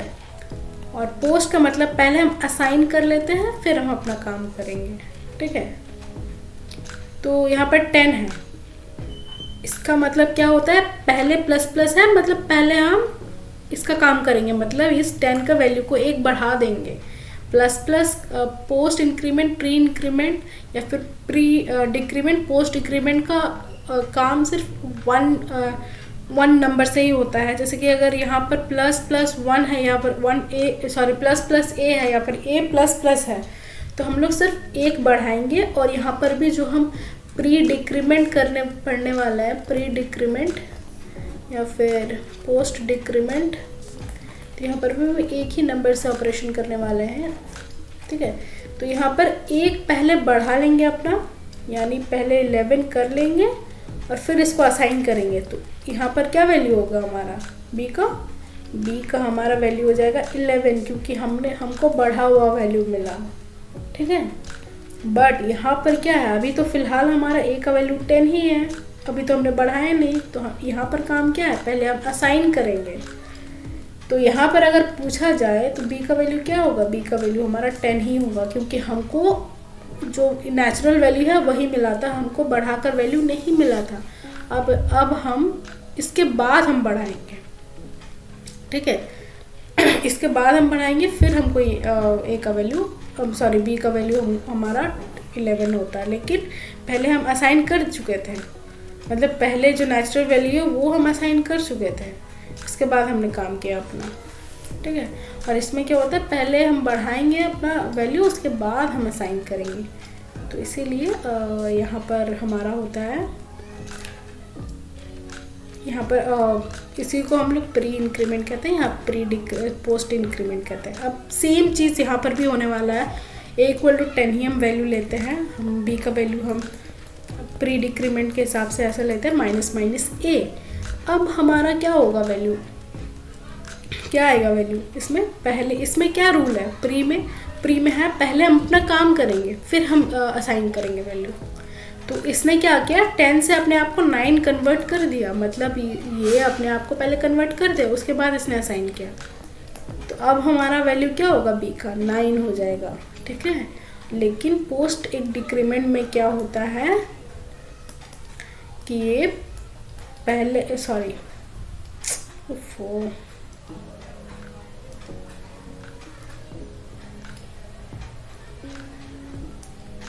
पहले ये असाइन कर चुका था, उसके बाद वैल्यू, तो ये 10 जो हमारा 10 वैल्यू यहाँ पर असाइन कर दिया, उसके बाद ये अपने आप को डिक्रीज किया, ठीक है। तो यहाँ पर हमारा b का वैल्यू अगर पूछा जाए तो क्या होगा, 10 ही होगा। भले ही a का वैल्यू चेंज हो चुका है अभी, बाद में यहाँ पर a का वैल्यू भले ही चेंज हो चुका है, यहाँ पर a का वैल्यू हो चुका है हमारा 11, यहाँ पर a का वैल्यू हो चुका है हमारा 9, लेकिन जब हमने असाइन किया b को तब तक हमारे पास नेचुरल वैल्यू ही था, उसके बाद हमने अपने अंदर काम किया। तो ये होता है pre increment, pre decrement, post increment, post decrement, ठीक है, इजी था। टर्नरी वैल्यू, ये भी बहुत इंटरेस्टिंग है। हम लोग नेक्स्ट टॉपिक पढ़ने वाला है कंट्रोल स्टेटमेंट, जहाँ हम इफ एल्स इफ लूप के बारे में पढ़ेंगे। नेस्टेड लूप मतलब, अभी हम एक ग्लिम्स दे के रख लेते हैं कि यहाँ समझाना ज़रूरी है, ठीक है। तो हम एक छोटा सा ग्लिम्स ले लेते हैं कि इफ़ एल्स क्या होता है, क्योंकि यहाँ पर इफ़ एल्स को समझना थोड़ा सा ज़रूरी है। तो इफ़ एल्स में क्या होता है कि हमारा पहले हम स्टेटमेंट में पहले इफ़ लिखते हैं, यहाँ एक कंडीशन देते हैं, और फिर क्या होता है कि हमारा एक पर्टिकुलर कोड रहता है, ये सिर्फ इफ़ में होता है, ठीक है। अब हम अगर जाते हैं इफ़ एल्स में तो वही सेम होता है, इफ़ रहता है, यहाँ हम एक कंडीशन देता है, अगर ये कंडीशन ट्रू हुआ तो ये इफ़ का कोड यहाँ पर जो है वो एग्जीक्यूट करेगा। अगर कंडीशन फॉल्स हो गया तो यहाँ पर एल्स भी रहेगा, तो ये एल्स के अंदर जो एल्स में कोई कंडीशन नहीं रहता है, ठीक है। तो ये एल्स के अंदर कोड एग्जीक्यूट करेगा, या तो ये अगर इफ़ है, अगर ये ठीक हो गया तो ये वाला कोड एग्जीक्यूट करेगा और एल्स वाला नहीं टच करेगा। लेकिन अगर ये फॉल्स हो गया तो यहाँ पर नहीं जाएगा, ये डायरेक्टली एल्स के कोड को बिना कुछ सोचे समझे एग्जीक्यूट कर देगा।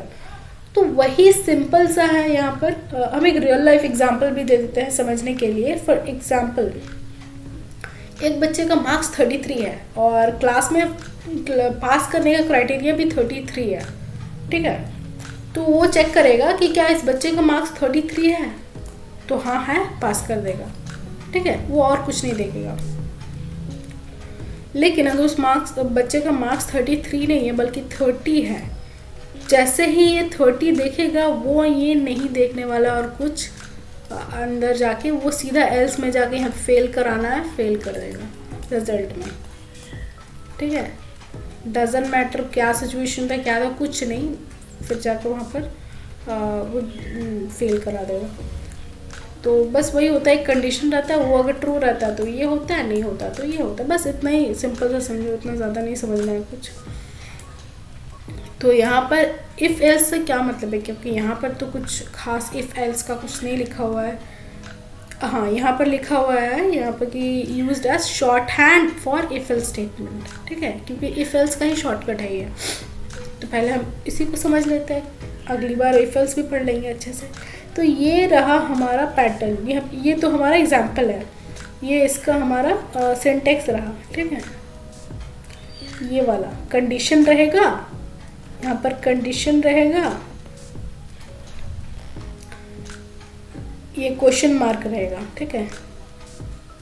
जो चीज़ हम लोग को, एक बार हम फिर से इसको अच्छे से कर लेते हैं, एग्जाम्पल ले लेते हैं एक साइड हम सिंटेक्स ले लेते हैं, ठीक है। यहाँ पर होगा हमारा कंडीशन, ठीक है, कलर चेंज, यहाँ पर क्वेश्चन मार्क, ये सिंटेक्स का पार्ट है। कंडीशन तो कुछ भी हो सकता है, वो बदल सकता है, इसलिए हम उसको रेड में लिखे हैं। और यहाँ पे ग्रीन में है क्योंकि ये चीज़, ये जो पर्टिकुलर सिंटेक्स है, ये सिंटेक्स का पार्ट है, ये नहीं चेंज होगा, ये एज इट इज़ रहेगा।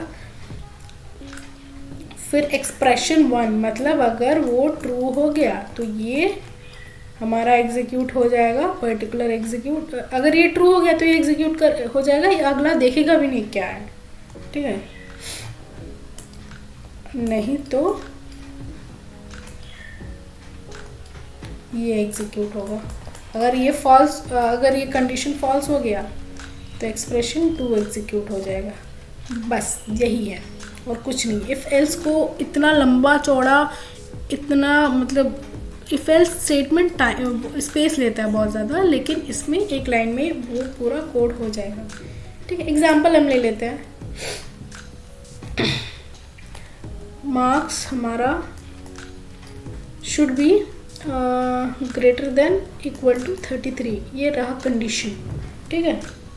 कंडीशन रहा एक्सप्रेशन 1 पास, अगर पास हो गया, वरना फेल, ठीक है। बस यही है और क्या। तो अगला आता है यूनरी ऑपरेटर। तो आई थिंक स्टैंडर्ड 7 में ये कंसेप्ट था हमारा। हमने शुरू में हम सीखते थे कि प्लस माइनस, स्टैंडर्ड 7 या 8 में, ओके। प्लस और माइनस बड़ा कंफ्यूजिंग लगता था, तब समझ में नहीं आता था हमें कि माइनस को माइनस के साथ प्लस करें या फिर प्लस को माइनस के साथ माइनस करें, क्योंकि उसमें क्या होता है कि दो वैल्यूज़ का भी बहुत ज़्यादा रोल होता है कि अगर जो प्लस में जो वैल्यू है वो अगर ज़्यादा है और माइनस में जो वैल्यू है वो अगर कम है तो आपस में दोनों को प्लस करते हैं। तो यू नो तो यहाँ पर एक और कंसेप्ट था कि मल्टीप्लिकेशन करते हैं दो साइन को आपस में, तो क्या होता है, प्लस को मल्टीप्लाई करते हैं प्लस के साथ तो प्लस आता है, माइनस को मल्टीप्लाई करते हैं माइनस के साथ तो भी प्लस आता है। लेकिन कहीं अगर हमारा प्लस और माइनस दोनों जगह, एक जगह माइनस एक जगह प्लस रहे और मल्टीप्लिकेशन होता है आपस में तो माइनस आता है, ठीक है। वही पहला अगर माइनस रहे फिर प्लस आता है, फिर प्लस रहे, अगर दोनों को मल्टीप्लाई करते हैं तो वो हमारा माइनस आता है।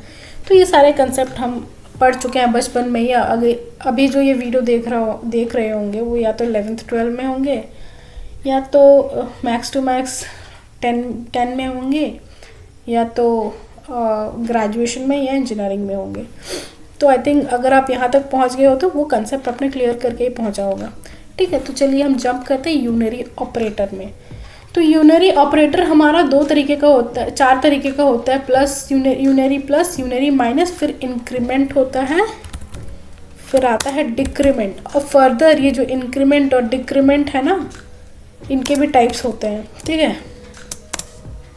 इंक्रीमेंट के हम इंक्रीमेंट पोस्ट प्री इंक्रीमेंट होते हैं, ठीक है। ये होता है पोस्ट इंक्रीमेंट और ये होता है हमारा प्री इंक्रीमेंट।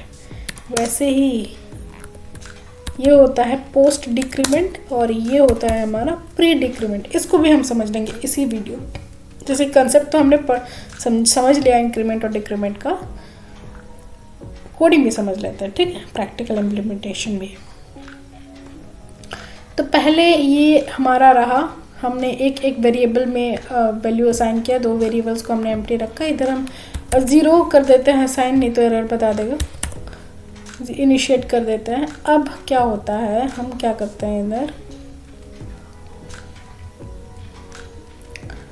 इस C को हम असाइन करते हैं A का वैल्यू, ठीक है। C को असाइन करते हैं हम A का वैल्यू।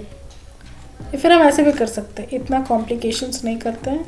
यहाँ से उठाते हैं Ctrl+C और यहाँ पर इसको पेस्ट कर देते हैं, ठीक है। इसको उड़ा देते हैं सीधे।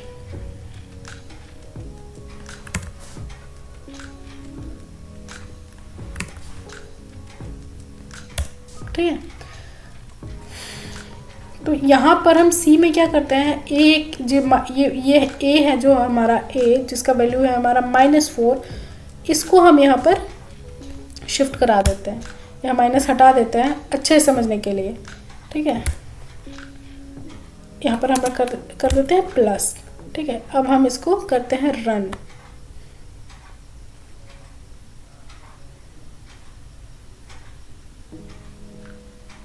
यहाँ पर -4 आ गया, इवन इफ हमने प्लस यूज़ करा दोनों जगह। ऐसा क्यों? अच्छा, दोनों सेम ही है ना। चलिए इसको हम यहाँ पर B कर देते हैं, एक जगह माइनस कर देते हैं। दोनों माइनस वैल्यू आ गए। ये तो हमने प्लस करा था, फिर ये क्यों माइनस आया? क्योंकि इसका नेचुरल वैल्यू ही माइनस है। ए का जो नेचुरल वैल्यू है वही माइनस है, हमारा माइनस में है। अब माइनस को हम एक तरफ से मान लीजिए वो मल्टीप्लिकेशन वाला कंसेप्ट हम लगा रहे हैं कि अगर माइनस माइनस से मल्टीप्लाई होता है तो माइनस होता है, और माइनस प्लस से अगर मल्टीप्लाई होता है तो माइनस होता है। तो यही माइनस और प्लस में आपस में मल्टीप्लिकेशन हुआ और एज अ रिजल्टेंट हमको माइनस में ही आंसर मिल गया। अगर ये हमारा माइनस रहता तो क्या होता? प्लस आ जाता, ठीक है, प्लस आ जाता। ये एक्चुअली में डीपली क्या हो रहा है हम देखते हैं, ठीक है। ये जो वैल्यू है हमारा ए का वैल्यू, ए का वैल्यू हम अंदर रखते हैं। पहले हम माइनस साइन रखते हैं, फिर ए का वैल्यू क्या है हमारा -4।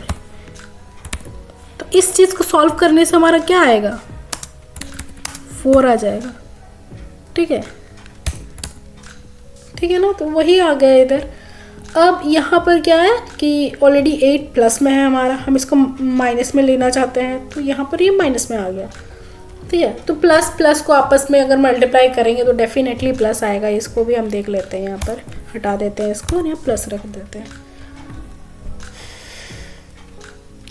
वो प्रॉब्लम प्लस आ गया। एक्चुअली ये जो प्लस का कोई इम्पोर्टेंस नहीं होता, अगर हम नहीं भी यूज़ करेंगे तो चलेगा, ठीक है। अलग से कुछ इसका नहीं होता है।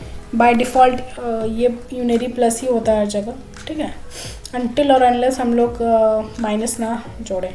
तो प्लस माइनस का तो हमको समझ में आ गया है। अब हम सिंपली चलते हैं इंक्रीमेंट और डिक्रीमेंट पढ़ने, ठीक है। यहाँ हम सबको प्लस में ही लेते हैं, ठीक है, क्लैरिफिकेशन के लिए। ये रख देते हैं, यहाँ पर हम रख देते हैं B। ओके, यहाँ पर हम C और D फिर से हम लेंगे क्योंकि यहाँ काम आने वाला है, ठीक है। इंट C इक्वल टू हम A प्लस लेने वाले हैं, और इंट D इक्वल टू क्या B माइनस लेने वाले हैं। तो आपको क्या लगता है कि क्या रिजल्ट आएगा यहाँ पर? चलिए देखते हैं। सिंपली 4 और 8 जो उसका नेचुरल वैल्यू था वही आया, ठीक है, क्योंकि हमने यहाँ पर इसको असाइन कर दिया, फिर वो उसका नेचुरल वैल्यू ही दे रहा है। चलिए देखते हैं कि C बेसिकली यहाँ A और B के साथ हो क्या रहा है, ठीक है। यहाँ पर हम रखते हैं A, यहाँ पर रखते हैं B। अब देखते हैं क्या हो रहा है। देखो यहाँ पर क्या हो रहा है कि जब हम A को प्रिंट कर रहे हैं तो ये 4 के जगह 5 आ रहा है, लेकिन जब वही वैल्यू को हम असाइन करते रहे 6 C के पास तो हमारा आउटपुट आ रहा है 4, ठीक है। और सेम वही हो रहा है इसके साथ भी। B का जो वैल्यू 8 के जगह हमारा 7 आ रहा है, एक घट के, मगर उसी वैल्यू को जब हम असाइन कर दे रहे हैं D के पास तो वो उसका नेचुरल वैल्यू ही दे रहा है 8। ऐसा क्यों हो रहा है? एक वैल्यू वो दे रहा है, एक असल में उसका मतलब रंग बदल रहा है एक तरफ से कह सकते हैं, टू फेस पीपल। तो फिर ये पोस्ट इंक्रीमेंट और पोस्ट डिक्रीमेंट के पास दो दो चेहरे हैं, एक दिखाने के लिए और एक उसका असलियत में। तो चलिए देखते हैं क्या हो रहा है टेक्निकली। क्या हो रहा है बेसिकली, जो ये ए है ना, ये प्लस प्लस ये कुछ कर भी रहा है कि नहीं, ऑफ कोर्स कर रहा, तभी जाकर इसका वैल्यू चेंज हुआ ना, 4 की जगह 5। तो ये यहाँ पर क्यों नहीं असाइन हुआ, इसलिए नहीं हुआ क्योंकि जब हम लोग पोस्ट इंक्रीमेंट करते हैं या पोस्ट डिक्रीमेंट करते हैं तो पहले वो क्या करता है, झंझट ख़त्म कर लेता है। ए का यहाँ पर असाइनमेंट का काम वो कंप्लीट पहले कर लेता है, फिर अपना काम करता है। ठीक है, पहले वो सी का काम करके उसको भगा देता है कि लो भाई तुम्हारा, तुमको वैल्यू ले लो तुम भाग जाओ यहाँ से। तो वही होता है कि ए के पास जो उसका नेचुरल वैल्यू था उसने सी को वही असाइन कर दिया, फिर वो आराम से बैठ के अपना इंक्रीमेंट करता है। यहाँ पर अपना इंक्रीमेंट करके 4 से 5 हो गया। पहले ये असाइन करेगा फिर इंक्रीमेंट करेगा। इधर भी वही होगा कि पहले वो असाइन करेगा फिर डिक्रीमेंट करेगा। पहले डी का काम कर देता है, उसको भगा देता है, फिर अपना आराम से वो काम करता है डिक्रीमेंट का। अब हमारा पोस्ट इंक्रीमेंट और डिक्रीमेंट तो समझ गए, अब प्री का समझते हैं। प्री डिक्रीमेंट और यहाँ पर प्री इंक्रीमेंट, इनमें क्या डिफरेंस होता है, चलिए देखते हैं। क्या वही वैल्यू देगा या फिर अलग अलग दे रहा है। ये क्या करता है कि ये क्या करता है, ये जब प्री होता है ना, प्री इंक्रीमेंट या प्री डिक्रीमेंट, तो बेसिकली वो क्या करता है, रिक्वेस्ट करता है कि रुक जा भाई, मेरा अभी इंक्रीमेंट का काम चल रहा है, इसको कर लें, तो फिर जब वैल्यू बढ़ेगा तो फिर तुमको मैं बढ़े हुए वैल्यूज़ के साथ तुमको मैं असाइन करूँगा, तेरा ही फ़ायदा है इसमें।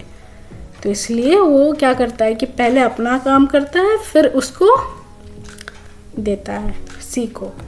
वैसे ही यहाँ भी पहले ये अपना कर लेता है काम, फिर वो डी को असाइन करता है। इसीलिए वो अपडेटेड वैल्यूज़ के साथ हर कोई यहाँ पर दिख रहा है। तो यहाँ post pre increment, unary addition और जो प्लस और माइनस भी समझ में आ गया है। अब एक और रहा है हमारा ternary. Ternary is like quite different. ठीक है, यहाँ पर टर्नरी का हम एग्जाम्पल के साथ समझेंगे। ओके, यहाँ पर चलो इसको कमेंट आउट कर देते हैं हम। ठीक है, इसको हटा देते हैं, इस कमेंट, कन्फ्यूजन ना हो। तो यहाँ पर ये टर्नरी ऑपरेशन हमने करा, लेकिन उससे पहले हम देख लेते हैं कि टर्नरी ऑपरेशन क्यों करना पड़ता है।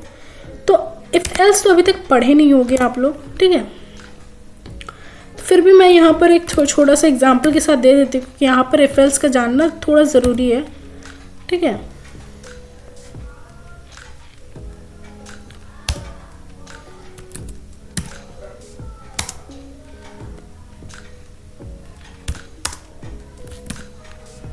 इंट यहाँ पर नहीं हुआ, इंट हम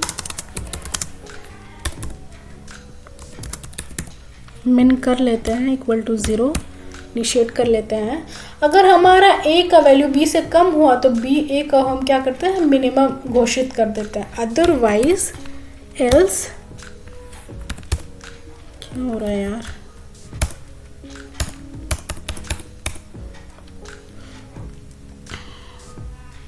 इसको हम लोग एंड में प्रिंट कराते हैं। ठीक है,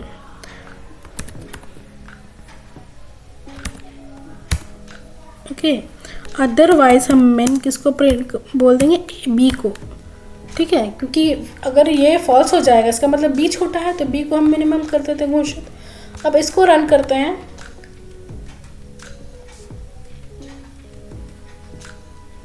ओके, तो मिनिमम वैल्यू इज 10, जो कि यहाँ पर ए का वैल्यू है। ठीक है, ये सेम इतना लंबा कोड है ना ये। ठीक है, एटलीस्ट यहाँ तक का तो है ना। तो इस सेम काम को हम एक लाइन में कर सकते हैं। ठीक है, तो इसको हम कमेंट कर देते हैं।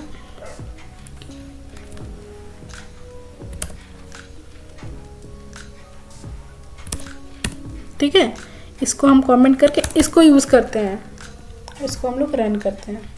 ओके, वेट, इसको इनिशिएट जो हमने करा इसको हटा देते हैं। ठीक है, अब ठीक है। मिनिमम वैल्यू इज 10, वो सेम ही काम कर रहा है यहाँ पर। बस यहाँ पर क्या, हम इसका सिंटैक्स समझ लेते हैं। यहाँ पर हम मिनिमम में असाइन कर रहे हैं इस पर्टिकुलर कंडीशन का पूरा वैल्यू, ठीक है। तो क्या हो रहा है कि ये एक कंडीशन है, ये अगर कंडीशन सेटिस्फाई किया तो हम इसको पास करेंगे, और अगर ये कंडीशन सेटिस्फाई नहीं किया तो इस पर्टिकुलर वैल्यू को पास कर देंगे इस वेरिएबल में। बस यही है। जैसे कि यहाँ पर अगर ये कंडीशन सेटिस्फाई हुआ तो मिन के अंदर ए पास कर देंगे। इसको हमको मैन्युअली करना पड़ रहा है एक एक चीज़, कि मिन के अंदर ए पास करते हैं, फिर दोबारा हम मिन के अंदर बी पास करेंगे अगर वो सक्सेस नहीं हुआ, वो वैल्यू सेटिस्फाई, वो कंडीशन सेटिस्फाई नहीं किया, तो इसको टर्नरी कहते हैं, जो कि हम शॉर्ट में इसको ऐसे कर लेते हैं, ठीक है। बस और कुछ नहीं है इसमें, सिंपली हम समझ लिए, ठीक है। और हम शिफ्ट ऑपरेटर भी समझ लेते हैं, उसके बाद हम एक क्वेश्चन शिफ्ट में भी करेंगे और फिर एंड कर देंगे। शिफ्ट ऑपरेटर ये भी बहुत इजी है, ये भी काम करता है बिट्स पे ही, ठीक है। इसका सारा ऑपरेशन बिट्स पे ही होता है। तो लेफ़्ट शिफ्ट कैसे समझते हैं इसको? फॉर एग्जांपल हम लेते हैं 11, इसको हम लोग बिट्स में कन्वर्ट करते हैं तो क्या होगा ऐसे हो जाएगा 0 1 1,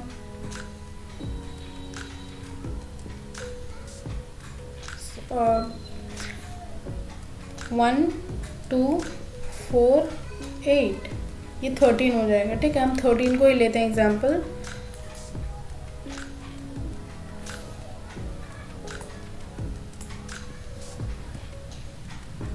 ओके, चलिए शिफ्ट ऑपरेटर्स हम समझते हैं। तो यहाँ लेफ़्ट शिफ्ट सबसे पहले समझते हैं। ये भी बिट्स पे ही काम करता है। बेसिकली क्या होता है, अगर लेफ़्ट शिफ्ट है तो लेफ़्ट शिफ्ट कर जाएगा, अगर राइट शिफ्ट है तो फिर राइट शिफ्ट कर जाएगा। वो बिट्स जो भी पर्टिकुलर बिट्स होंगे, और अनसाइन बिट्स, इसको भी हम समझेंगे क्या होता है अनसाइन बिट्स, ठीक है। तो यहाँ पर लेते हैं हम एग्ज़ाम्पल लेते हैं। हाँ, एग्ज़ाम्पल हम यहाँ पर लेते हैं 11। 11 के लिए हमें क्या करना पड़ेगा, 11 को हम बाइनरी में कन्वर्ट करते हैं तो ये हो जाएगा हमारा, ठीक है। तो इसको हम लोग क्या करते हैं, 11 को हम लोग सॉरी साइन ये नहीं होगा,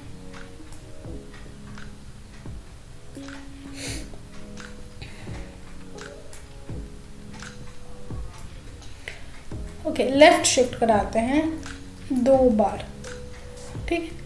तो हम देखते हैं क्या इसका वैल्यू आता है, इंटरेस्टिंग होने वाला है। तो इसके आगे क्या है, 0 0 0 0 है हमारा, ठीक है।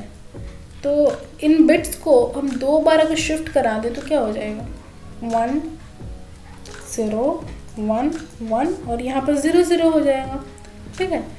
तो ये हो गया हमारा resultant bits after using this operation. अब इसको हम लोग इसमें कन्वर्ट करते हैं तो देखते हैं क्या होता है इसमें। तो इसमें 1, ये 2, ये हो गया हमारा 4, ये हो गया हमारा 8, ये 16 और ये 32। तो इन सभी को अगर हम प्लस करके देख लेते हैं तो कितना हो जाएगा हमारा 44। तो आपको नहीं लग रहा कि यहाँ पर जो 11 और 44 में क्या रिलेशन बन सकता है? इसको 2 बार हमने शिफ्ट कराया, तो कहीं इन नंबर्स को देखकर नहीं लग रहा कि ये 2 बार अपने आप से 2 बार मल्टीप्लाइड हुआ है 2 से, मतलब 2 बार डबल हुआ है। पहले 11 था, 11 पहले एक बार डबल हुआ 22, फिर दूसरी बार डबल हुआ 44। तो लेफ़्ट शिफ्ट क्या करता है, बेसिकली इंटू 2 से अपने आप को मल्टीप्लाई कराता है। जितनी बार शिफ्ट करेगा लेफ़्ट में उतनी बार वो इंटू 2 से मल्टीप्लाई हो जाता है वो। क्योंकि हम देखते हैं ना कि जब भी हम कन्वर्ट करते हैं किसी नंबर को बाइनरी में, तो ऐसे ही इन नंबर्स का यूज़ करके 1 2 4 और ये नंबर्स आपस में डबल होते जा रहे हैं। तो जैसे ही ये इस तरफ मूव करेगा लेफ़्ट साइड डबल होते जाएगा, और इस तरफ मूव करेगा ये हाफ होते जाएगा। हाफ वाला भी हम देख लेते हैं, राइट शिफ्ट को भी हम देख लेते हैं कैसे काम करता है। तो वैसे ही हम ले लेते हैं एक नंबर जो 4 है, 4 सिंपल ले लेते हैं 4, ठीक है। तो 0 0 1 0 0, ठीक है। इनको हम क्या करते हैं, 2 बार इसको शिफ्ट कराते हैं, तो क्या हो जाएगा 0 0 0 0 1। तो ये इसका वैल्यू क्या है, 1 है। तो पहले 4 से 2 हुआ, 2 से 1 हो गया। तो राइट शिफ्ट का मतलब होता है कि हाफ हो जाना। तो यहाँ पे 2 है इसलिए 2 बार हाफ हो रहा है। अगर यहाँ पे 1 होता तो ये एक बार शिफ्ट होता, तो इसका क्या होता है 0 0 0 1 0, ये 2 हो जाता है। तो इसका बस अगर हम कंक्लूजन में देख लें तो लेफ़्ट शिफ्ट का मतलब होता है डबल कराना, राइट शिफ्ट का मतलब होता है हाफ कराना। और अनसाइन राइट शिफ्ट का ये मतलब होता है कि ये साइंस वगैरह नहीं देखेगा, जो प्लस माइनस का साइन है उसको उतना कंसिडर नहीं करेगा, ठीक है। बस यही होता है left shift, right shift, shift operator. अब तक हमने सारे ऑपरेटर्स को हमने समझ लिया। शायद ही कोई डाउट रहा होगा। अगर फिर भी अगर कोई डाउट है तो मुझे कमेंट बॉक्स में बताएं, मैं ज़रूर डाउट क्लियर करूँगी। और जो भी कमेंट करेंगे हर कमेंट का रिप्लाई आएगा। एंड इसका जो नोट्स है मैं डिस्क्रिप्शन बॉक्स में दे दूँगी। कुछ इसमें रॉकेट साइंस नहीं, ज़्यादा सोचना ही नहीं है, जितना मैंने समझाया उतना समझो। और अगला वीडियो जो है मैं कंट्रोल स्टेटमेंट में लाऊँगी, कंट्रोल स्टेटमेंट टॉपिक पर, जो कि बहुत इंटरेस्टिंग, मेरे लिए बहुत इंटरेस्टिंग था, ठीक है।